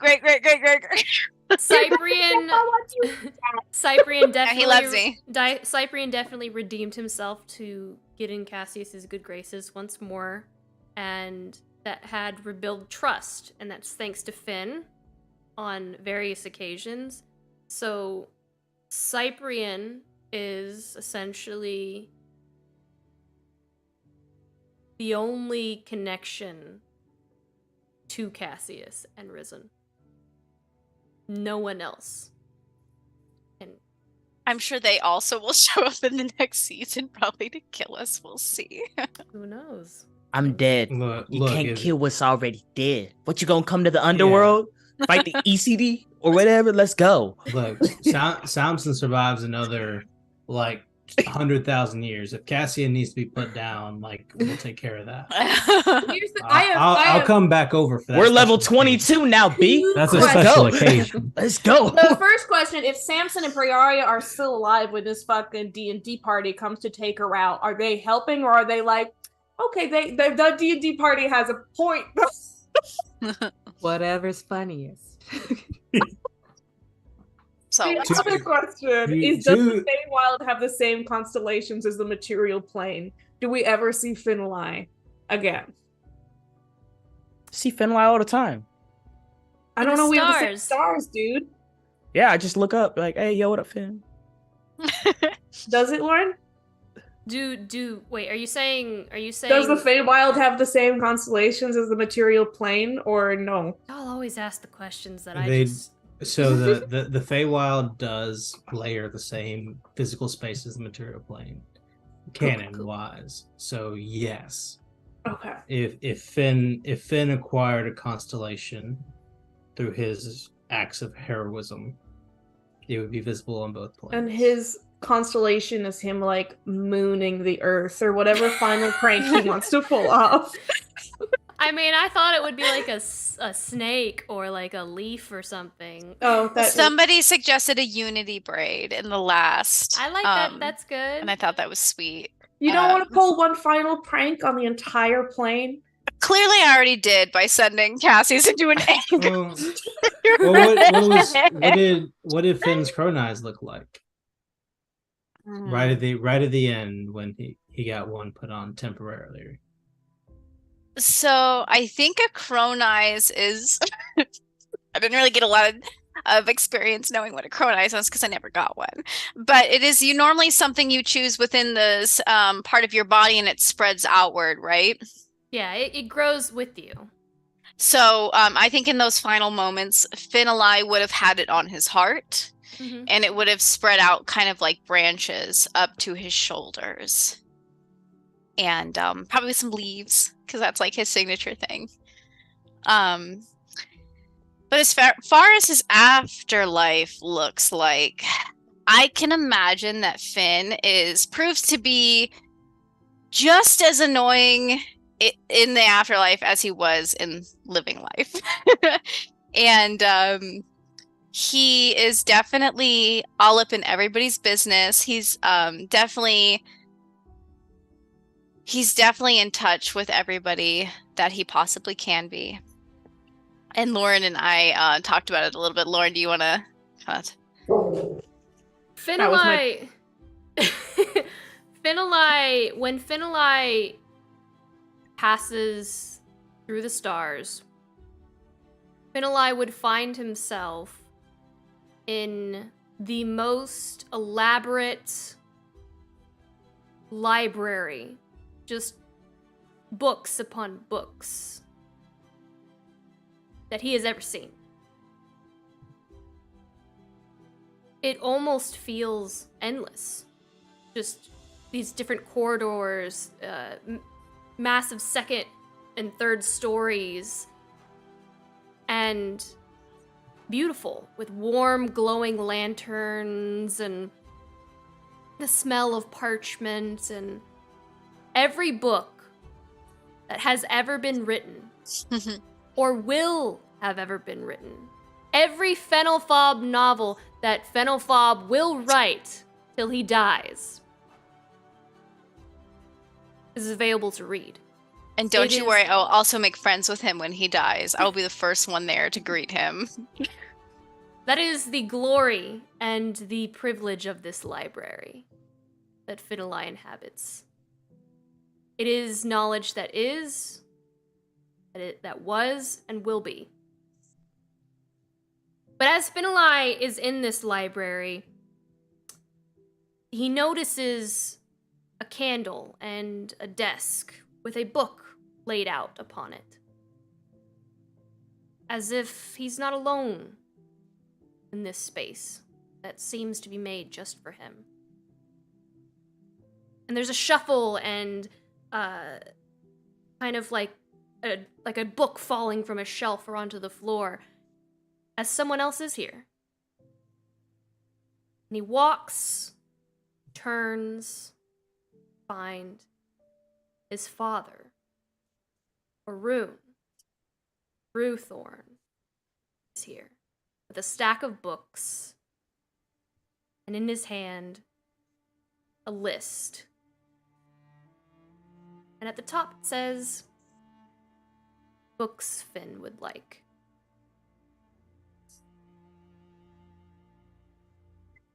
And Finn definitely makes his way through this list quite quickly, actually, and I think he reads it several times over.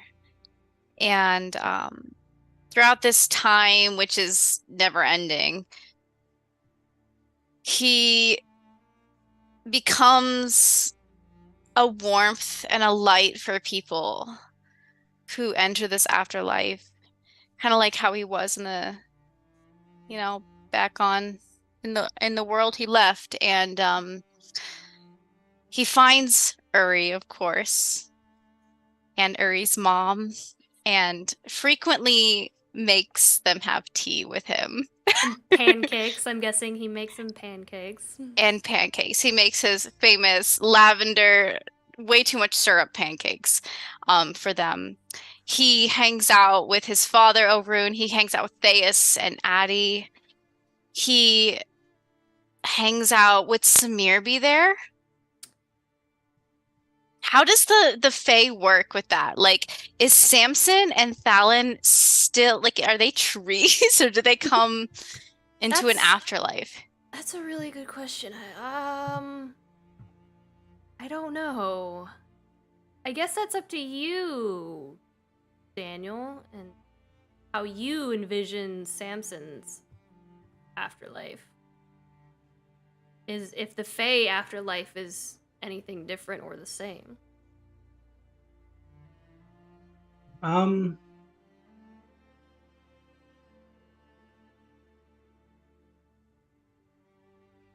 like to imagine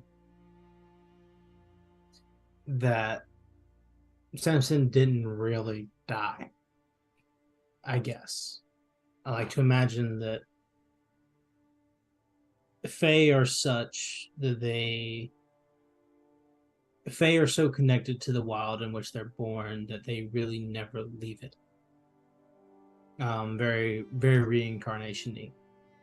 And so I think Samson was lucky enough to pass from one life to the next without really even quite experiencing death. So I think he just went from person to tree. And that Thalin had long since embodied that other oak. And so I like to think that his life simply continues. And that he's just there. And I also like to imagine that he throws things at people who are mean in the Rithanawe household. And there is always some sort of poltergeist that does not tolerate any disrespect on the Rithanawe name. And it is quite cruel and unkind and very uncourtly. We love it and we will never dig it up. He couldn't do it in life, but now he is incredibly chaotic. Got immunity. Like, what are you gonna do? It's a tree. Yeah, exactly. Chop it down to go back. Talon and Samson are essentially the two old men Muppets. Who just the old heckle. two Muppets in the As lobby. trees. As trees that just heckle all the time. That's pretty much it. Pretty much it. But I like to imagine that they don't really like. I don't think, D&D world, they're not headed for Avernus. They're not headed for Mount Celestia. They're not. Samson's story isn't written in the stars. He is fully grounded in the roots next to Thalin. Okay. So Finn then, knowing that, Finn will fill Uri and everybody else in on the rest of the story that happened thus far. Quite excitedly, of course. And he was really afraid, I think, when he died, that leaving his friends behind, he'd be very lonely. But in this afterlife, he isn't. He is surrounded by people that keep growing, right? Because people always die. And so when people die, he's always there to greet them. He feels it a little bit when people enter that afterlife, and he goes running for the spot where they might appear. And of course, the other thing too would be, I think he has like this scrying bowl that he often visits to watch his friends and the happenings on Earth, or the world below Aurora. And he watches Esperise and his daughter, and he's just so full of happiness and pride, even when there is still anger, and even when there's still this sense of revenge, of course, he still is so happy to see them living. And he watches Ludin and how successful he is, how successful all of his friends are, and how they carry out their lives so beautifully and so gracefully. And it makes him happy. It makes him absolutely fulfilled to know that they live their lives how they wanted to.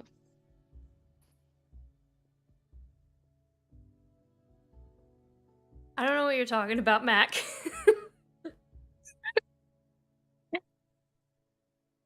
Oh, wait. Is this the library on the cover of the Stargazer's Guide of Aurora? No. That's Nouveau on the cover of Stargazers. Nouveau is heaven confirmed. Cannot wait to see how Finn greets Ludin. Danielle, obviously, he greets Ludin with the biggest hug. Ludin doesn't make Ludin don't make it up there. Unfortunately, Ludin's soul is not going to where Finn is. Yeah, Finn gets a day pass to wherever Ludin is, just for this. Yeah, we can just visit. It's fine. Don't let him in here. This is ours. He's too good of a soul to come down here. We're good. Just here. He's like runs across the seven hells. Nobody's here. With that being said, the silent Heroes forevermore. You have saved Auroria. You have saved Acacia. You have saved so many lives. You have impacted so many people. All the decisions you've made have shaped and molded this world to be brighter, to be better, and sometimes darker. But just because something is dark doesn't mean it's bad.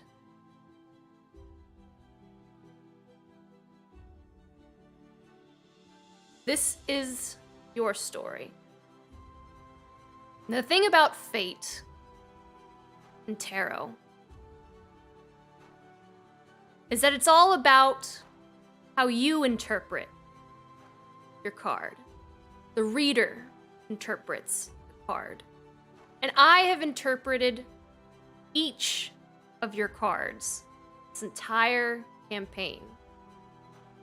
The thing about fate is you hold it in your hand.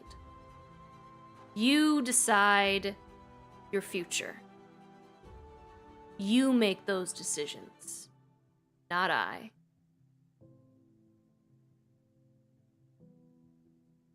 So, I want you to tell me your alignment assignment. It's final alignment assignment.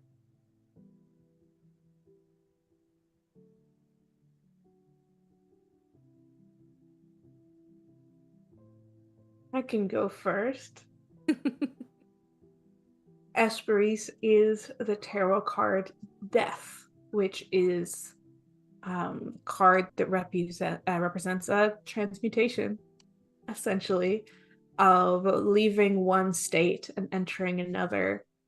And I know that something that I wanted to do with her was to have a little bit of fun with Death Reversed, which is a refusal to change and an inability to let go of the path and entrenching yourself in something you believe or something that you're not going to let go of, which for a long time was her mother, and then her father, and then her brother, and then Ludin, and then Finalai, and I think that's something she's going to struggle with forever, but she has finally accepted change and allowed herself to change, and I do think she's upright.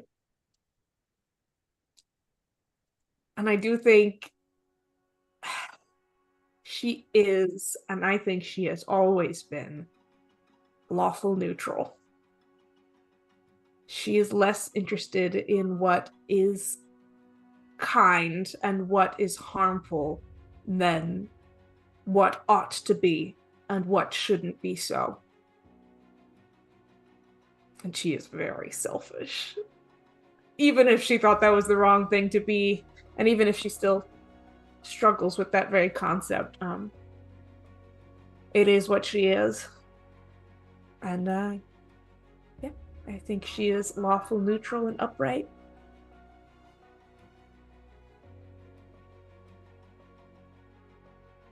I think Samson has spent the vast majority of this campaign upside down. You are the chariot. Right, yeah. But because the chariot, I feel as though Samson, since everything happened with Elrixis, and quite frankly, ever since Thalin's death, I think Samson's been lost. And so I think he spent the vast majority of his life upside down. But I think that this party and the silence set him up right. And I think he stayed that way overall. I think he found himself, and I think he found the path to becoming, he found the path to the after with everyone here. And so I think he finished his life upright. But Samson lived according to no rules. And it wasn't that he didn't like rules, it was just simply they didn't have them. He just existed. And Samson did what he thought was best, regardless of what the wild or the material plane or anyone else thought.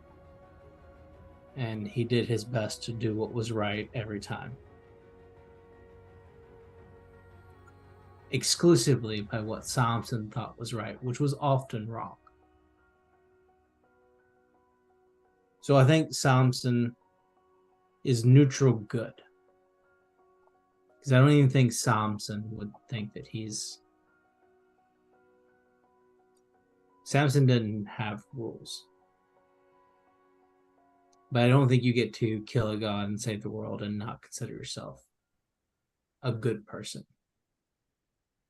Especially if all of those that you love ended up with happy endings. Neutral good, upright, chariot, finally home.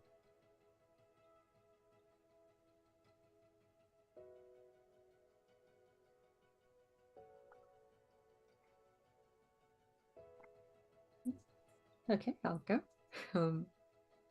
Freyalia is the hermit. Or at least she was. I'm not sure how well it fits her anymore.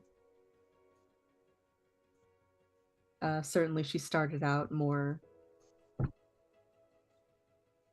withdrawn, more alone, more introspective. But I think as she's gone and as she's grown with this party, she's found what she was looking for inside. And now she's focused more toward the outside. And with her, I suppose it kind of fits, because with her new role as a guardian, she sort of helps light the way, whatever way that might be. So I guess the fact that the hermit is carrying a little lantern does come into play here.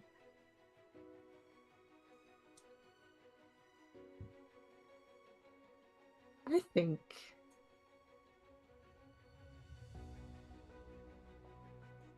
Prey would be true neutral.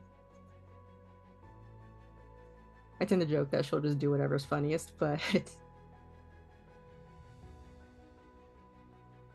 think she's always trying to find the in-between, trying to find the balance between all of these factors, all of these forces.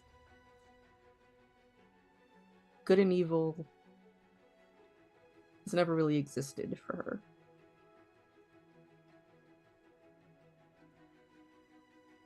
So I think she's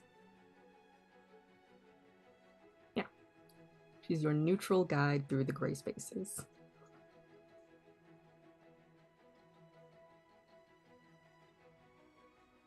Udin or Finn? I can go next. Finlay left his island completely alone, guided just by his faith in Levi and his faith that somehow he would end up in a place where he was meant to be. And it turned out to be true. And Finlay has always strived so hard to be just like his role model, Levi. He's always wanted to be neutral or chaotic neutral. That's like his goal, his prime status. He wanted to be just like him. But I think in the end, he ended up chaotic good. Because just like the letter he writes to Cyprian, even in the darkest hour, he always hopes to believe in the goodness of people. And I do believe he is upright because at the very end, his faith was at its peak. He believed in himself, he believed in his friends, and he believed that what he was doing was right. And throughout this entire adventure, his main goal was to bring everyone through this alive, to bring everyone to the days where they could live and not have to fight for the world, but more live for themselves. And he ended up doing so.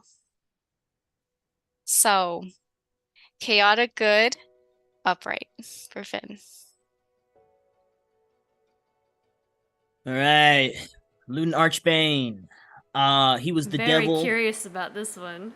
Yeah, so Ludin started this adventure knowing what was right and what was wrong in his mind. He started this adventure understanding the things that Levi instilled in him, that laws were laws and they were there for a reason. And slowly but surely the party broke that down for him. And his world was shattered in Digbrand when he found that the authority that he had trusted in would lie to him in such a way. So his whole world was shattered there. He spent a lot of the campaign in a, like, I guess, lawful evil state because he just was, I guess, so against all of, like, authority at that point because his, like, he just never understood anything. Like, he was like, this is not the way law should be. This is not the way law should be. Law should be like this. Law should be like... And he fought to get that balance back, but never got there. And the more he learned about the world and actually saw the world, instead of being so socially confined, he grew to understand the gray areas of the world. And he grew to understand that regardless of whether what was right or wrong, the world was the way that it was. I think he spent most of the campaign upright. I just looked up these things because I had no idea what they were. But I think, like, he was definitely always, like, staying connected to, like, whatever, like, his mission was at that point. Like, he had maybe 3 missions over the course of the entire campaign, but I think most of the moments that actually, like, stuck with him were the ones where he, like, didn't plan them out to have, like, and these were, like, off-mission things. So by the end, like, when he was finally living his life and just beat-bopping around and just living, I think that he still has that mission in the back of his head that, like, down with the gods. But I think that it turned a lot from quite literally wanting to burn down every cleric place of worship in Aurora, and that being the main mission of his entire army, to more being give them the choice that he never had. So it turned a lot more into getting the message out there and defending yourself when trouble came. So I think that Ludin thinks he's doing good in the world by sharing their story and explaining to them that the ways of old, or at least the people that they worship, are not the people that they think they worship. So with that, I think Ludin doesn't think the laws of the world are correct, but he's not willing, at this point, he's willing to kill, but he's not willing to ever throw the first stone, and when he can, like, stop short of it, he will. I think he changes a lot and grows in that nature, especially after Lacambria and all the things that they did do. And so I think he's neutral good when it comes to it. He doesn't really care. He cares about the laws in the sense of, like the ones that make sense, but the natural laws and the natural laws, like, of order and things like that, those things don't make sense to him, and he thinks those are more evil as an institution than spreading what he knows to be truth. So I think Ludin is neutral good at the end of it all. Is he upright or down? I think he's reversed. He ain't got no chains. Ludin chilling. Ludin gonna do whatever he want to do for the last, 60 years of his life. Mm-hmm. So, vibe. We close out this campaign 2.5 years, an amazing journey, Esperise, death, Finali, the star, Samson, the chariot, Ludin, the devil, and Praeria, the hermit. The silent and their story will live on in Aurora for all of time. Can I get everyone in chat to please raise a huzzah mug and post those emojis like crazy as we close out this campaign? Thank you all so much. Now don't go anywhere, because we still have a quick little trivia game show with a prize. Don't go anywhere just yet. Now, that's what I like to see. Look at you beautiful people. Look at that. Hey, you know what? I could do that. I think, oh wait, so the rock.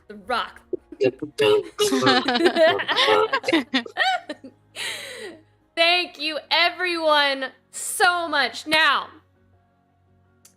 if you join in the middle, I did say this. Yeah, Danielle got the right idea with the crying cabbages. That's really what the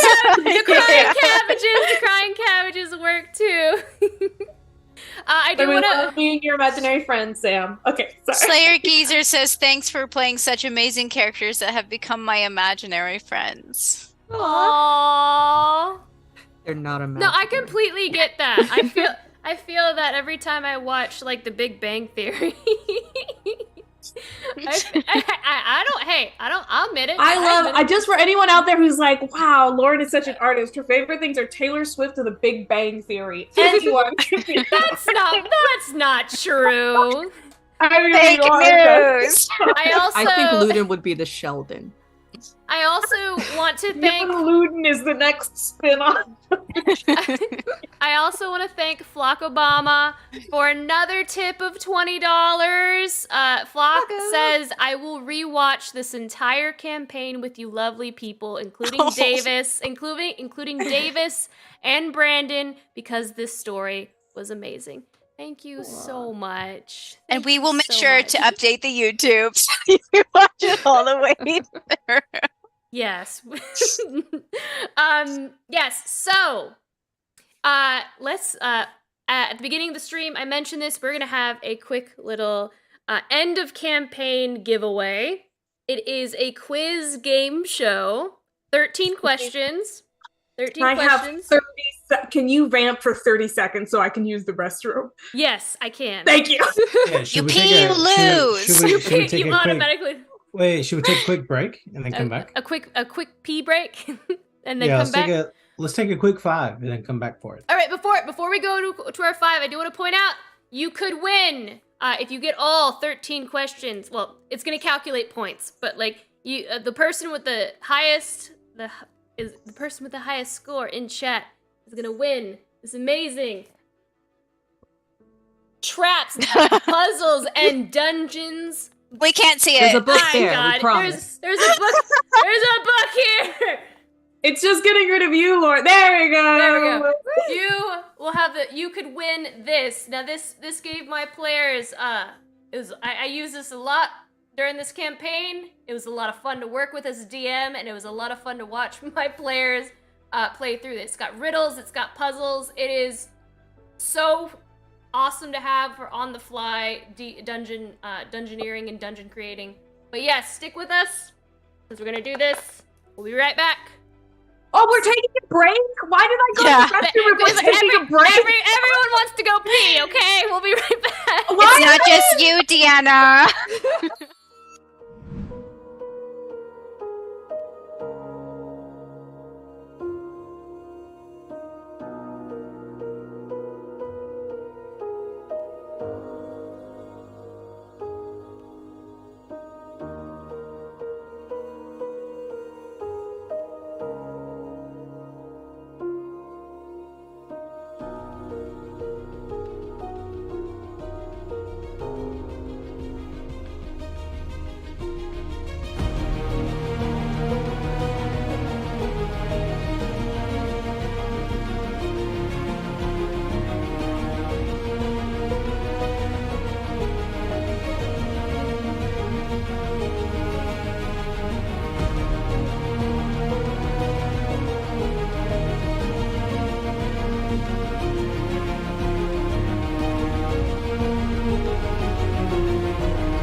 Happy New Year. We came back Wow. early because it was more like a bathroom break for everyone.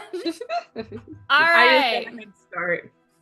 So again, we are giving away whoever gets the top spot in chat. Now there will be multiple people who get the top spot, obviously. Whoever is the top person in chat with the top points will be winning this awesome Traps, Puzzles, and Dungeons, the Game Master's Companion. I'm probably saying it wrong. Book of Traps, Puzzles, and Dungeons. It's awesome. Let me show you some of the secret pages of awesomeness here. There's text in there. There's text. Oh, there's so much text. Now, the cast is also competing. Whoever gets the most points cast-wise is going to win a $20 DoorDash gift card. Woo! You gotta use it on pork. You gotta get a snog You sandwich. better fucking not. All right, now It better be a vegetarian meal. before we begin, if you would like to join on stream, on stream, you should see a small little box along the side. I think it's like the right side of the screen that says Quiz Kit.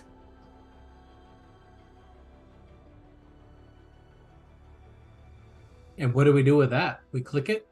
Mhm. Give him manage. Do we also do that? Yeah, Oops, just- what are we yeah, doing? I'm Yes. sorry. The cast, you should also allow that as well. Can you repeat yourself? What are we doing? Go to manage permissions and let you have permissions. To Where? You're just gonna allow it Play it. Grant. so that you can interact. You're gonna be able to interact with it on the overlay. You're Is this granting it on the permission. stream? Do we have That's to on do the- something, on or the are little- you gonna Yes. do something? Ye- Okay. I'm On waiting the right, to, the little pull-out menu, it's in there. Okay. What if your pull-out menu is entirely in a language you don't speak because you're trying to do immersion? Wait, can Which you button walk is us it? through What? it? It's red and You blue. guys it says are- Quiz Kit. Horrible at technology. Okay, walk us through it. I don't know what's happening. Okay. Where are we going? Okay, you see the thing that says Quiz Kit on the screen Wait, where? On Twitch? on Twitch. Yes, Yeah. on Twitch, you go to the video screen and there's something that says Quiz Quit. It's right about the crown on the right. Yeah. All right. So then you go And then I have 3 buttons. One says all the way to the bottom. My canal. All the way to the bottom. Fancy Bowen, and the next one says Tuchang Beharen. All the way to the bottom, it says start your free trial. Oh my god, no. Okay. It's After you not click start Quiz Kit, free trial. go to manage access. Yeah. It's a human with an X right next Okay. to their face. Okay. Okay, now give it access. Say Okay, yes. so which one is yes? Is it Annuleren or Verlenen? Why are you The one on doing the this to right. yourself? Like Is you it did the this white to you. button on the right? Okay. Yes. It's on.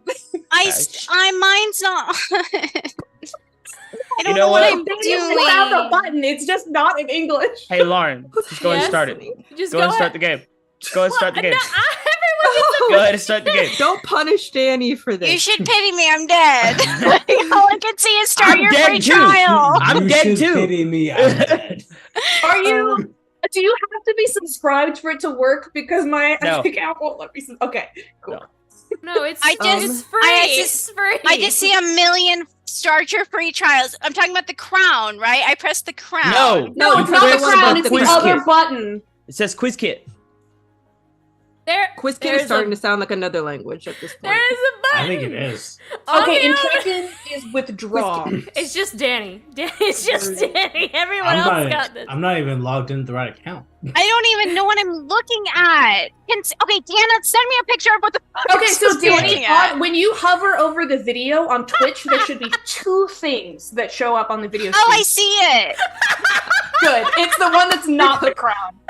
And it should be the bottom one has a little person, and you just have to grant it permission. Manage access. Yeah. Yes. Welcome to the epilogue, everyone. I did Yeah, it. to We're be past the epilogue. We're fair, doing other stuff now. to be fair, years Finn has to do old. this from the Say it, afterlife. my so It's way true. harder. I have like Way a harder. 11 intelligence. Here we go. You can This see is what we had to it. deal with for the whole campaign. I We think were I all just like, remember "Finn, heal us," Verlanen and means then- grant. And the other means Your other left, It's Finn. like it. Your other left. Finn's Is there barely been anything dead a supposed to millennia. happen once we enter into it, or are we just good at that point? I did it Danny, I don't think I she started. think when it I starts, haven't okay. started it yet. Okay, I'm ready to win the Mama. intelligence. What are these Boomer Danny I'm accusations? now in the ready to chat? win. Now that I know what the fuck. The general has spoken. All right.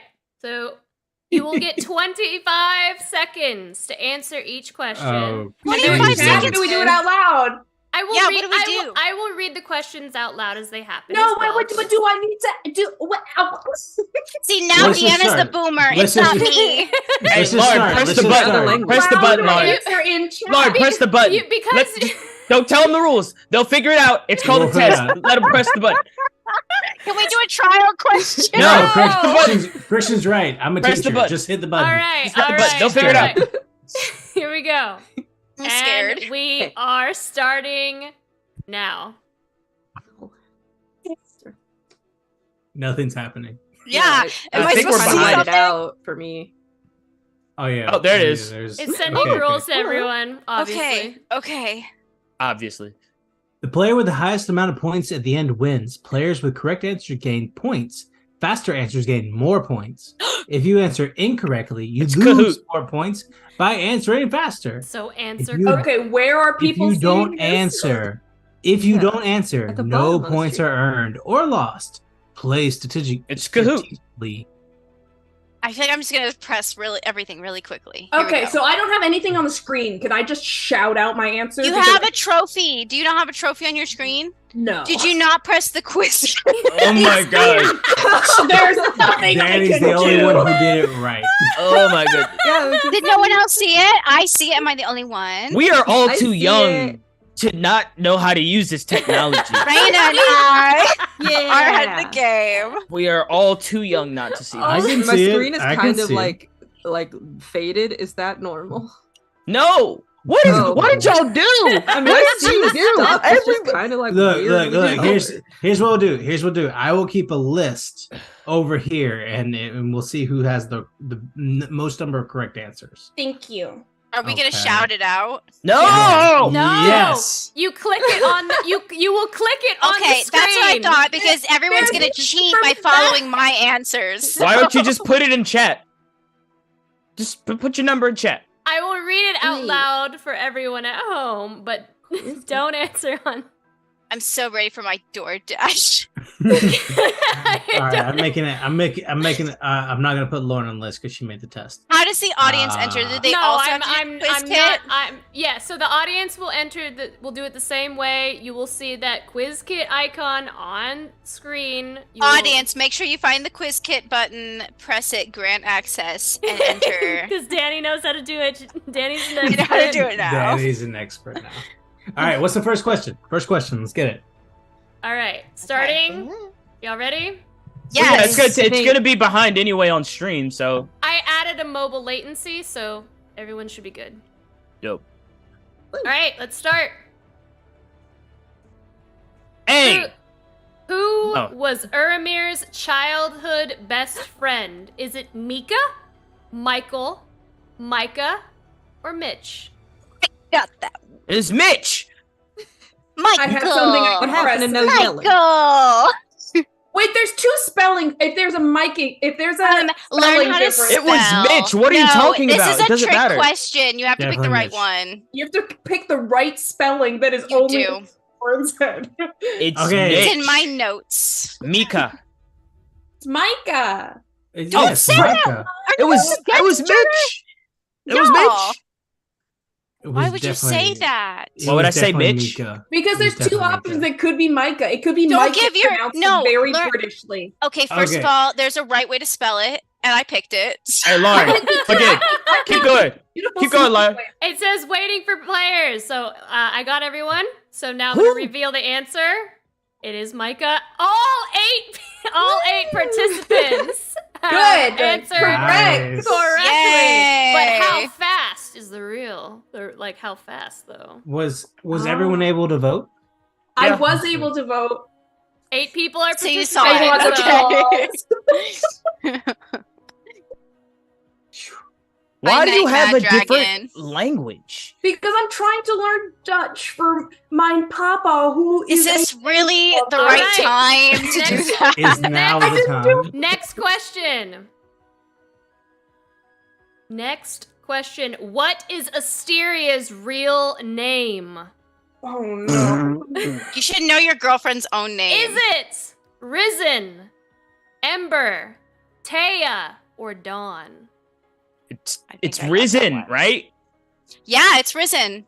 Pick It's that Risen, one. right? For sure. I did. Yeah, it's Risen. Wait, it's Taya. It's Taya. What is Deanna's face right now? Here's the thing. I don't I know. heard her name once and I was like, no, her name's Asteria. And then I It's left Taya. it. Never wrote down the other name. It's Taya. It's trimmer sense. It's Taya. It's definitely It's not Ember or Ember. Risen because that's It's Ember? Zanzibar's name. Cool. It's Ember. Zemlin. Ever so warm and Oh, this- tender. Okay, honestly, For all those honestly, Danny Phantom fans. I did not know Asteria had a different name. Because we never called her anything else, dude. It's No. definitely not Risen We or went Ember over it a because that's couple Cassius's times. girlfriend's name. Then it's Ember. Yes. It's not- Her name is It's Taya? Taya Morn. Ooh, 5 people got that correct. cool. Who did anybody get that wrong? I got that one wrong. 3 people said Risen and 1 person said Dawn. I said Who said- Dawn. Dawn makes sense because that's where I said I'm Dawn. from. That's where I'm from. That's not why I chose Dawn. I just chose, it was there. I was like, Dawn. It makes sense. Okay, Deanna, did you get it right? I did get it right. And Raina, did you get it right? Yeah. And then Danny, All did you get it right. right? I got it right, yeah. Okay, so everybody but Christian. Yay! Next Aw. question. I'm not afraid. I'm not sad. Next, I knew what this was when I joined. Where can you find the most fashionable tailor extraordinaire in all Aurora? Is it Digbrand, Lacambria, Dawn's Rise, or Elderguard? It's I know Dawn's her Rise. name too, man. I know her name. Dawn's Rise. Are we talking about She's the my one and hero. The one, the only Marbell Pebble Grip? That's what we're talking Yes. about, man. Okay. Well, I think I've given the wrong answer. Marbell Her name indicates where she's from as well. Oh wait. Marbell Sure. Pebble Grit, big brand, baby. Our male table Yeah. grit. I did it wrong. Oops. I got confused as well. I thought that Marbell was back in Dawn's Rise, but I was Me like, we too. didn't do anything fancy She in was Dawn's Rise. How's Hey. the audience doing? We'll see. We don't know yet. We're about to see. But I feel like I got this one wrong. Go ahead, Lauren. I got this one wrong. I will Do it, do it. I will check scores halfway through.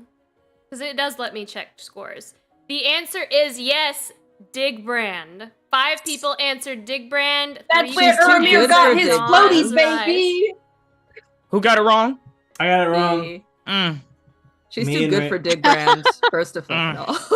True. You know I what? want to say we did do fancy things in Dawn's Rise. We went to Esperisa's house. You But know that's what, pretty much all Lauren? we did. I'm kind of offended that you didn't put Archbania on here because our boy that likes to cut things is pretty good at his job. Cut Is things he? off. Yeah. Showing showing Snipper. scores at the moment to everyone. Oh yeah. Oh, Sam is destroying all of us. Uh, Oh no, I have negative points. I'm the top Whoa. in art thing. Okay, I can, must, and will top you. Let's go. Hey, all right, You you can guys try. ready for the next Take that off of question? the stream. Yeah, let's do it. Why not? Contestant 18. Is that Ooh. Daniel? What No, terri- I'm Incan Liar. I'm Incan Liar. What terrifying creature was killing people in the vaults of slumbering? Vampire, bone dragon, Rakshasa, or elder oblex? These are great questions, Lauren. I like that I know the answer to all of them.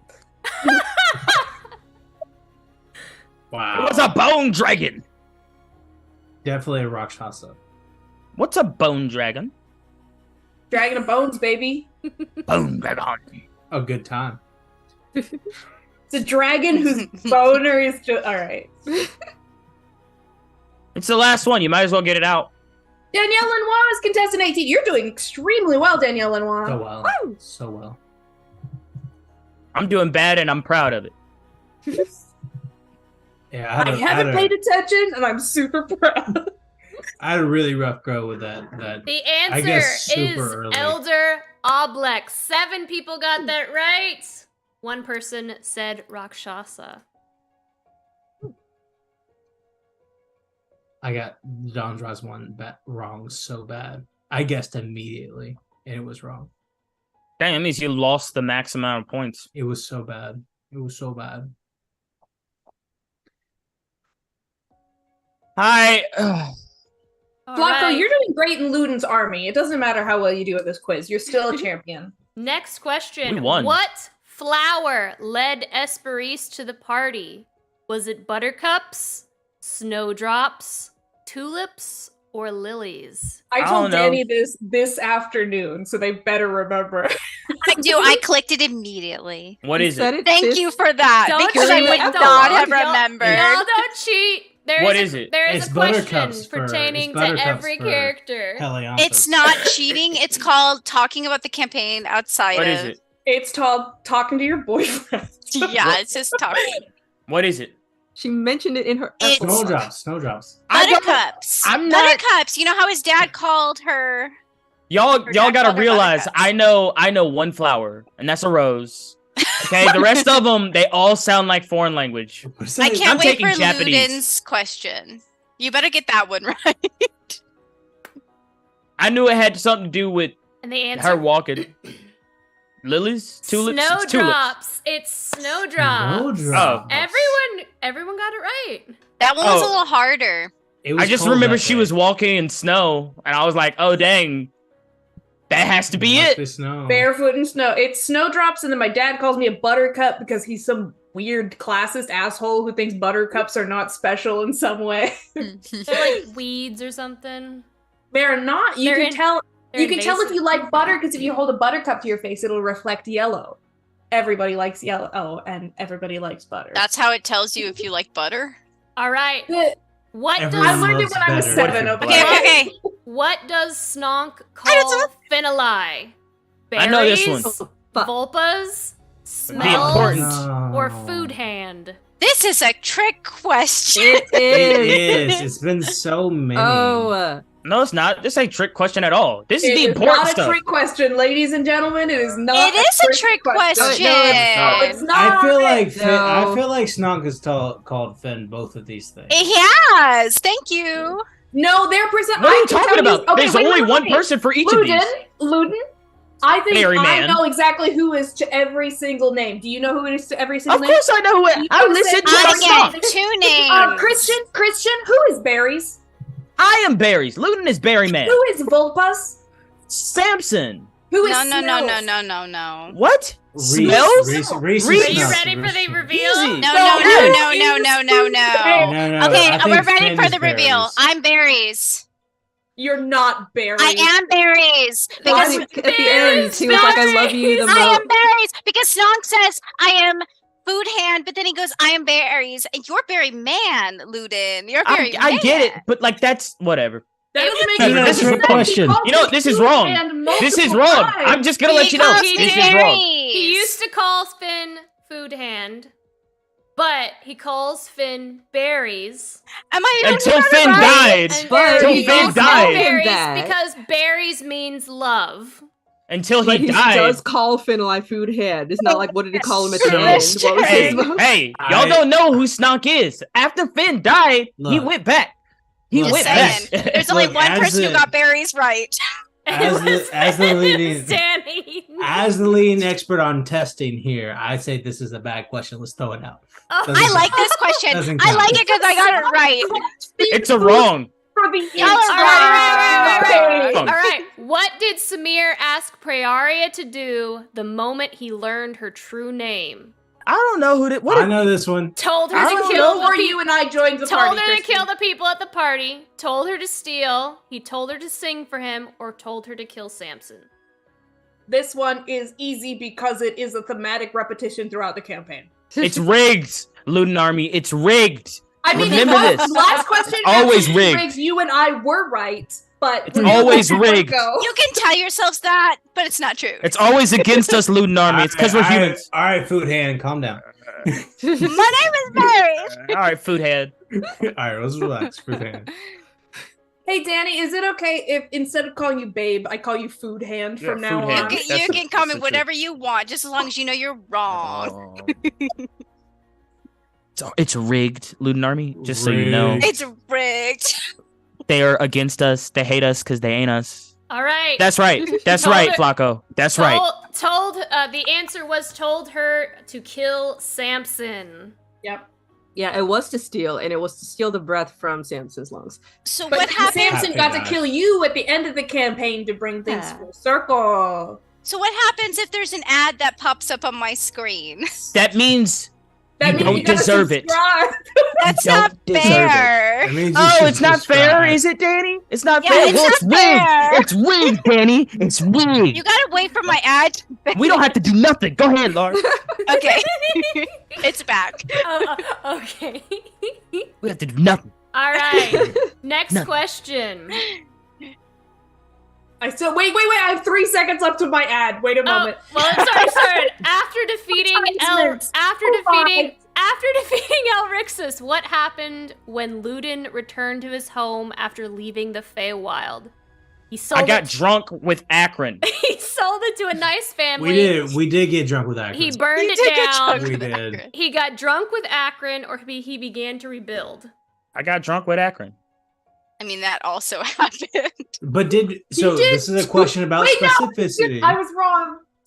How This are is a you question about wrong? specificity? What happened when he was at his home, not necessarily right afterward. How did After you he get it returned wrong? home. He sold it to a nice family because the return on investment was at its all-time the high. after family That ROI Cambria was went- Was the foxes. Also, McBluff makes an excellent point in the chat. If you have not checked out McBluff's animatic about this exact situation, go to @McBluff on Twitter. Is that the correct @ to check out the truly excellent animatic that she made about Luden not burning down his childhood home, which is the button that I pressed. That is the correct answer. Is it the correct answer? Yeah, he burned it Yeah, down. he burned it down. But wasn't the they moved the You fox had to get out. the That's right. foxes There was a out, fox. so They they moved saved the the fox out, fox. and then They they saved the burned it down. I was like, did he end up actually burning down the entire thing? He did. I wasn't sure if he burned down the entire structure or not. I Okay, just don't didn't give me burn that down the face. grain Hey, store. Luden, what are my siblings? Luden doesn't half-ass My things. mother's name, Uh, Christian. What's my mother's name? I don't care, but Luden would say that to your face. Are you guys ready for the next question? Yes. All right. Question number 9. If you want to start doing names, what's my brother's names? While looking Lucidius. while looking for Hush, what was the most suspicious item on the merchant ledger in Digbrand? Was Zinc. it zinc, water, beans, or wine? I remember. I remember this. this I think one you would pick the most too. suspicious Yeah, one this in is this it. list, And period. it was a beautiful proposal. I remember this was a coffee situation. It was like Arabic. Yes. This is when Barbucks was introduced to It was. Yes. That's an By the awful- way, The life-changing Be a company. Barbucks assistant manager. my Barbucks order is the best Barbucks order. For all a those Trent people, of water that are with trying no ice. ice takes up it takes up a little bit of the space in the cup, so there's no point in it. You know. All right, the answer? Beans, and nothing but beans. Beans. Pepper, cabbages, and celery, asparagus, and water. It is beans. What question are we on? We're about to be on question 10. There are 13 questions. Would you Hey, like Danny, to see the score? Danny, you sounded like a real teacher's pet right now, No, Danny. keep it till the end. You're like a real teacher, like somebody that spends all the time in a library, I Danny. just want to That's know. all I'm saying. That's all I'm saying. Sound What? like somebody that works in a librry that be asking the teacher questions all the Very time, Danny. suspicious. In an alternate universe, Christian and I'm gonna say Christian and Prayaria, Christian and Reyna are mugging you for your shoes at this very 100%. moment. Give me them shoes. We'll give them everyone- back. And they don't even use them in the end. They don't even use them. Okay, but you get a free coupon I'm gonna knock for you some out if fake you don't bullshit. give me them shoes. Would everyone like a score update? Yes. No, I don't need a score update. I know who's winning. Since there's Who this, knows? rigged. this will The be one the, with no this will be the shoes? final score update. It's Yeah, rigged. It's we know who's rigged. winning. Danielle and moi. No, okay, oh my god, how total score, it's Danny in the lead, followed by Deanna, then Slayer Geezer, Question Christian. scores, I'm number one. Wow, you're Well, like you 70,000 points below me, dear. By Danny has question, got I'm all winning. of them By so time, far. Danny is winning. Danny's not even on the list of the question scores. Danny's just got them right. That's it. Bottom, just I'm gets number them all right. 6. Danny just All gets them all right. right every time. I'm so mad. Next question. I'm glad you guys are having fun. Teacher's pet. All right, question number 10. When it's your birthday in Aurora, it's customary to eat what? Oh yeah, baby! Sharks, This is banana a Reina bread, original. liver Is and it never onions, been- or skunk. This has never been. There are no easier questions on this test. Finn wishes it was banana bread. He really, really wishes that. I remember for Uramir's birthday, he was just like, I was like, we're not gonna just catch one out there. Why not? I want the biggest one there is. Burn Let's me get in that this other- Robe, like, catch me the biggest shark you can. Mid robe, just hanging out. difficulty like, but it's my birthday. Yeah, we're like, oh my I'm down god. over there while you. He's on his lawn chair, just like, throw Swear. it back. It's not big enough. The shark Ermir's did like, not I've have seen. a family. The shark did not have a family. The shark was alone, Sam. Uri's like, I've seen you guys kill a remoraz. You can get me a shark. One of a person larger said liver size." and onions. One person said liver Who's and the Brit? onions. Interesting. Who's the Brit? It is delicious, but did We don't Tess eat that show over you here. Is Tess here? We don't eat that over here Oh my god. in the States. I eat livers. Not onions too. True, just the livers. Yeah. Just the livers. Ew. Fried. All right. Are they Delicious. shark livers? Are you ready for the next Chicken. question? Do sharks have livers? I'm so ready. Hey, could somebody, Zach? Could you distract Danny for like 30 seconds? Guess Just- what? just He's go. not home. Tell him to Okay. come unplug the computers. Right? Nothing Yes. can stop me. Yeah, Zach, I go feel count. I'm lagging Go. behind you. That's why I'm not winning. It's my damn internet, man. What should All I right, order I'm with winning. my? All right, question covering. Order some number chicken. 11. Question number 11. How many 7 of Severance did the Silent actually kill Oh themselves? God. Is it I don't 7, know. Hell. It was 6. 4, 6, It was 6 of or them. 5? Somebody put 6. Not well. Can I be honest? This one's I don't hard know. because I don't know either. It's 5, Yeah. I don't guys. know. Is Oh. it 5? It's It's either 5. 5 or 4, dude. Because Uramir just. It's I put 5. Go with 6. Ermir. I put 6. You So put at least I 6? got this one wrong. Yeah. Oh, you lost points because I it was know. 4. You all get a chance at being. It's definitely not 4. It's definitely 5. It's if 5 not then. 6. Well, Y'all they took out 3. Oh no, they missed 2. You're right. It's 5. Let's find out. It's 5. Tailweaver, Miss Tailweaver, what are the current scores? No, I don't want to know. Teacher's pet.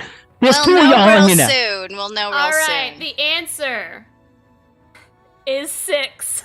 Fucking hell. Wait, are you Uramir's having taken out a 7? Yes, he That's took out a bullshit. 7. He did take out a 7 He because is he's part of the 7. He is part of the silent. Shit. Yo, what If you it say? happens- Took out, If it happened off screen, it doesn't count. No. He is part of the silent. I'm so confused. You guys took out the Air of Night, which was illusion. You guys took out Abjuration, so which confused. was the Veil Walker, that's Luden's dad. The Corrupting Morrow, which was divination. You did not kill the Salt of the Sallows. Yeah, it blew up. And you killed the Transmutation in the Feywild, the Mother of Hungering, and the Leecher of Souls, Uramir, killed. Guess who For answered number nothing? 6? One Died for person. nothing, and that's Guess- canonical, and we guess killed who- 5 of them ourselves. Guess who One that person person was? died for nothing, and 5 is the correct answer. No, it's not. Uri, how dare you? How dare you say Uri's name like that? Suicide ideation and felt guilty. All of y'all On teachers picks. Uri's That's all that behalf- matters. The real agents picked 4, and they knew it. On Uri's Yeah. behalf, I am ashamed of all of you. I don't This is care. very- Uri's dead. This is an Uri got what he deserved. Ermir died, and members of the Silent don't die. That's why Exactly. Finn's out. Wow. Exactly. So We were then silent Finn is then. not silent. That's why We were Finn's part out of at the the silent very at that end. point. You know what? Ernie and I are both upstairs Would winning. not have gotten that point is that because concretely, factually, he is wrong, and I am right. So if anyone would like to consider, We at this again, y'all. They lying. They No. cheating. They against us. They leading army forever. It's all good, we Flacco. gotta I take didn't down count the them new either. pantheon at its head. Lauren Hodges, go to her house, view and her address. I'm already here. I'm already here. Oh my god. Are you ready for question I can number deal with. I can two? deal with. Ready. Please. 2 questions left. 2 questions Yes, left. well, I think you want Ew. Danny to win. I think that this is that you want Danny to win. But go ahead with the next question. It doesn't Lauren- matter if she Lauren wants me to win. always- I'm just really good at what I do. Lauren You always just wants pat. Danny to win. Danny. You just pay. Next God. question. Woo! All right. So, which of the following individuals is still alive? God. Auroria's No. Blessing, Muddy Bricktoe, Penny Who the heck are these Coppertoe, people? Addie. Who are I these don't know people? who Penny Coppertoe is. Who is Penny Penny? Coppertoe is either. Fuck is Penny Coppertoe? That's the answer. I Muddy's still picked. alive Hey, because you he know has what? his business. Muddy? Hey, you know what? Buddy's definitely alive. But you know who didn't die on screen? Penny Coppertoe. So she, by default, must also still be alive. Yeah, there's 2 people who are alive on this list. One of whom doesn't really This is exist, a hard and the one. other one is Muddy. Well, the other thing is, if maybe it's a trick question because she doesn't actually exist because she's not a person. Muddy Nah. definitely died. Is Penny one of those fuckers that was like at the Die? Penny festival or something when I wasn't even Penny there? Penny Because is Brandon's the. against me and Luden against. Hey, correct me if I'm wrong. Penny He is just the. Penny's the bartender at the Fool's Gold Inn. Yes. That is correct. She's the cabbage wife. She's definitely Why? How did dead. Muddy die? No, she's the No. off your boots lady. She's the off your boots All lady. few boots, and she's still Sure, alive. But How how did did Muddy Muddy Oh, die? Muddy died on that boat. No, he didn't. No, Hey, Penny died during the mother Who's Ernie's incident. dad? Muddy Oh. was his dad. Penny's and he's dead? alive. I don't Yeah, know. I don't I know half remember these that because I was people. like, no, not that lady. Are Penny you- probably died because she lived in Lacambria, and everybody in Lacambria died. Not Okay, so everyone. Muddy Bricktoe is the one that's alive. You know, my goal is to get 0 points. I just know As Muddy protest. and Belgain went together and like lived together and married each other. So let's see who wins. As a Muddy and protest. Belgain? Are you ready? Yeah. Muddy Bricktoe is the only one that is still alive. Penny Coppertoe did die because Penny was infected by. I don't even the know these mother people. of Like, Hungary. geez. You know what, Flock Obama? It's all good. It's all good. We still out here. They teach us pet. They lying. They against us. Loon Army forever, G. Loon Army forever, bro. Chris is like, I wasn't even there. I wasn't even there. When Penny came. We gonna get the next one wrong on purpose, G. All That's right. protest. The last Are you, one. Last are one. you ready? right? This is That's the protest. the last. The last question. one. It's The gonna be last hard. Question. I can't remember what I did. Last God. question. That's right, Flacco. That's right. Hype. How did Samson greet Elrixis in the Feywild Oh prison? my god. He God. cursed at her, threw a knife He at threw her a knife face. at her face, He but threw we a knife choose at her wrong. face, We motherfucker. cursed her. That's what we're gonna Or say. I couldn't even finish the description. Tricked- Daniel was tricked like, I her. throw a knife at her face, and like we have to end the episode here because I don't even know how to respond to that. I thought it was the only logical move. He did throw a knife at her face. I remember all of us I- going, "What the fuck?" Well, yep. I Like, remember- That was okay. very funny after I that. I Brandon remember going, so you explicit- decided that I'm going to die. I remember explicitly telling Brandon exactly what I was going to do the entire time, and he was on board. Brandon I was like, so funny. Brandon said, "So you just chose for the both of us." What's going on right now? So why do you hate me I go- specifically? I told You got, told like, Brandon. 1 hit point of living, and you just skated away as a block of ice floating gently into the flavor. I That told is Brandon, I was like, we're gonna get correct. over here, we're gonna kill her, and See? it's gonna be fine. See, we got it wrong on purpose. He cursed at her. Threw a knife at her face. That is correct. Christian. I We're the stand by bottom. that section. I stand by the section. We don't need to. We don't need this test to We prove my ultimate intelligence. rebel. He's the ultimate bottom. He's got an Yeah. army full of bottoms. Army Nobody's full of more them. bottom than him. Nobody. Not all. No, nobody at all. All of us bottoms. All right, let's see the final results. We are going by total scores. Scores? Ooh. Questions? I got a chance, baby. All right, Final Do Shelly. results. Danny coming in first with getting the DoorDash gift card, and then Only Slayer, 100,000 points above me. Wow. Slayer Geezer. You will be receiving. This camera here. You'll be receiving this bad boy. You're Traps. practically giving that to Danny too. You They choose put it in his pen. pockets. No.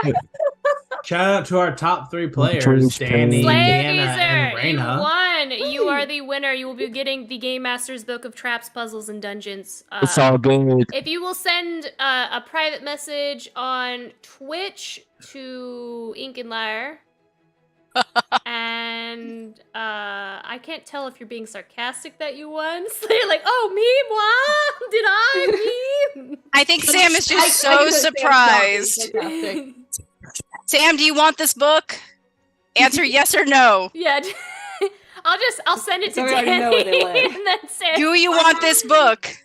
Do you want this book? The invisible My hand book. very I just want the DoorDash. I love If- food, if but you- do you want the book? I don't want the book. I Give don't me want the the book. book. If, Give me the If book. Sam is dedicating the book to me, I'm dedicating the book to Give me the book. Tanya. Give me the book. to Tanya, Tanya, give me the book. because it is on Tanya's wish list. That's true. It should go to Tanya. Tanya, you here? Where If you at? Tanya's still here, Tanya gets the book. Tanya, if you don't say you're here in the next 30 seconds, Goes to Christian. Christian Hatcher is gonna get the book. I'm gonna take Because the book. my hand is raised. So Good, the take the ultimate book. loser, do they get a gift? And it looks like the ultimate loser bottom is going to get a gift. if It's Tanya- going. Thank you. It's going to Tanya. Okay. Thank Danielle, you. My name is it's Tanya. Danielle, will you send me Tanya's contact information? Hey, so I can Flacco. send that so I can send this book to her, and you. It's a and teacher's if pet you, book. If you will It's a let teacher's her pet know it's coming as well, so she's We not don't need like, it, "What is Flacco." this?" Teacher's pet. It reeks of teacher's pet, Flacco. We That don't need book it. would be infected by too much teacher's pets Yes, germ. we don't need that. We're bottoms. But Thank you know what? It's Danielle. okay. Bottoms don't read books. You heard it here first. Nah. Or drive cars. But you guys put up a Alright. a good fight. I thought Reyna was going to beat me, actually. Shush, teacher's pet. We don't need to listen to that. Like 3 wrong. Do we want Two. to, before we leave, speaking of bottoms, do we have any plugs? Do we have any what? Do we have any No, plugs no, no. that we Oh want to my bring God. up to the audience? Oh yes. Tomorrow. Yes, Tomorrow. tomorrow night, our Tuesday. beloved Max. I believe they go by the, or she goes by the username Panda something or other on everything. Panda juice. Panda Juice. Yeah. She is Panda going Juice to be games. running a Cards Against Humanity D&D one-shot with a huge amount of people. The advertisement should have come up during the break. It's going to be a lot of fun tomorrow evening. Check our socials. We're Ink and Lyre on everything to get the deets on the date and the time. It's going to be tomorrow evening, and it should be a really fun time. Then on Wednesday night, Mac, I am not banned. I have mod privileges on this channel. I am not banned. On Wednesday night, we are coming back to we are coming back to our Across the Stars, our Spelljammer campaign that I am in. I think I'm the only representative here tonight, but Brandon is also there.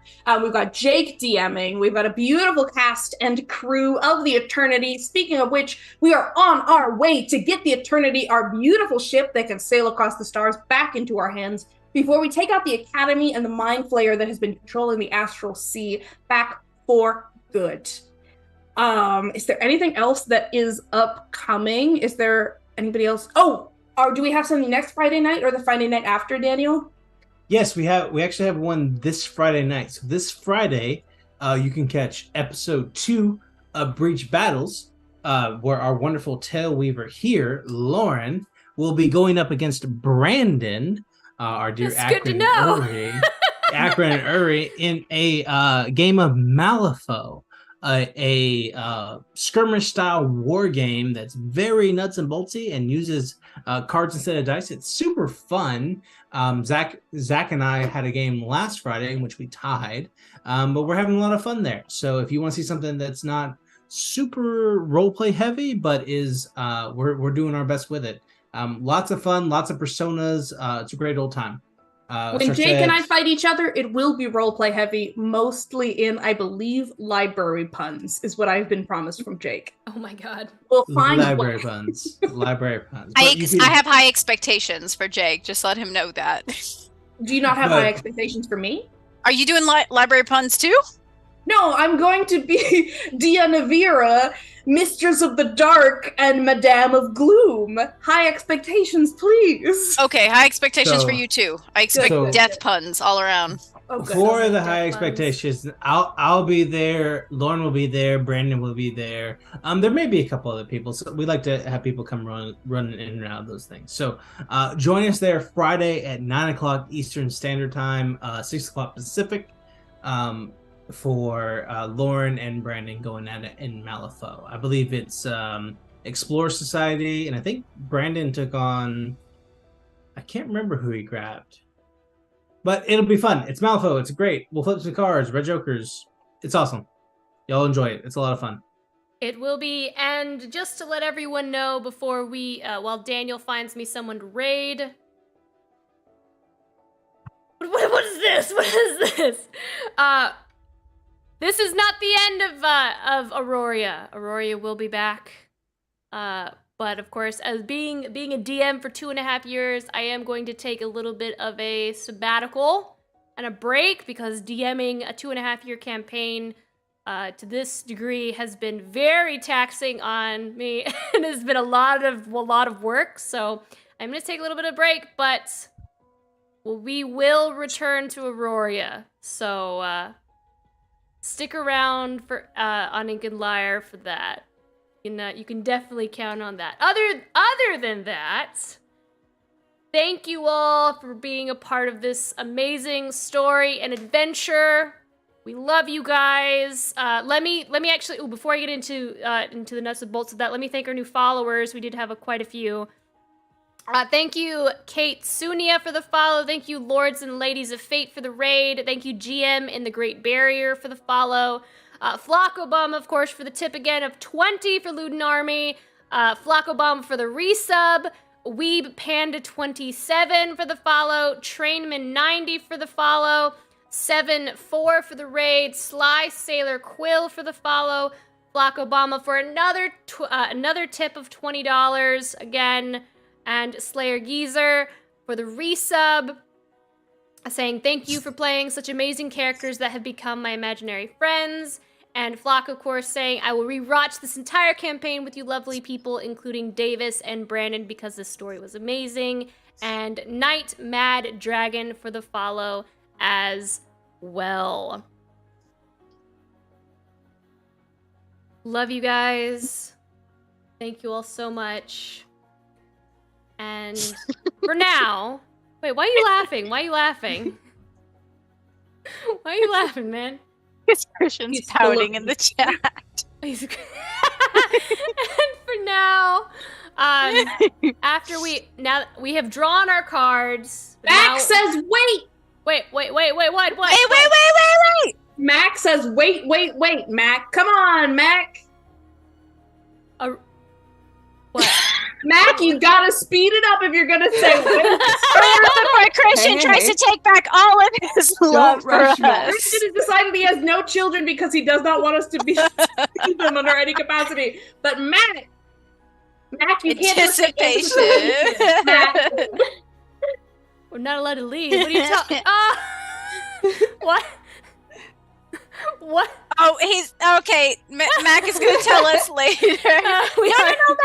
Tell us. Damn you, Mac. Okay. We're sorry. Mac. We're sorry. Oh, What have you done to Mac? How dare you all? No, I did nothing. We're all gonna wait. Or just look away. Okay. Mac says Okay, it can it wait. can Let's go wait. find Okay. Let's head off to No Man. We'll see y'all We tomorrow. love you. or Let's do next one month. more Happy New Year. Happy New New Year! Year! Happy New Year! Thank you, everyone. We are gonna raid. Happy New Year, teachers' pets. We shuffle our cards and we put our deck aside for another day in the future. Thank you all, and we will see you. We'll see you next time. Thanks for the journey. Max says, please leave. All right. Bye, guys. Bye.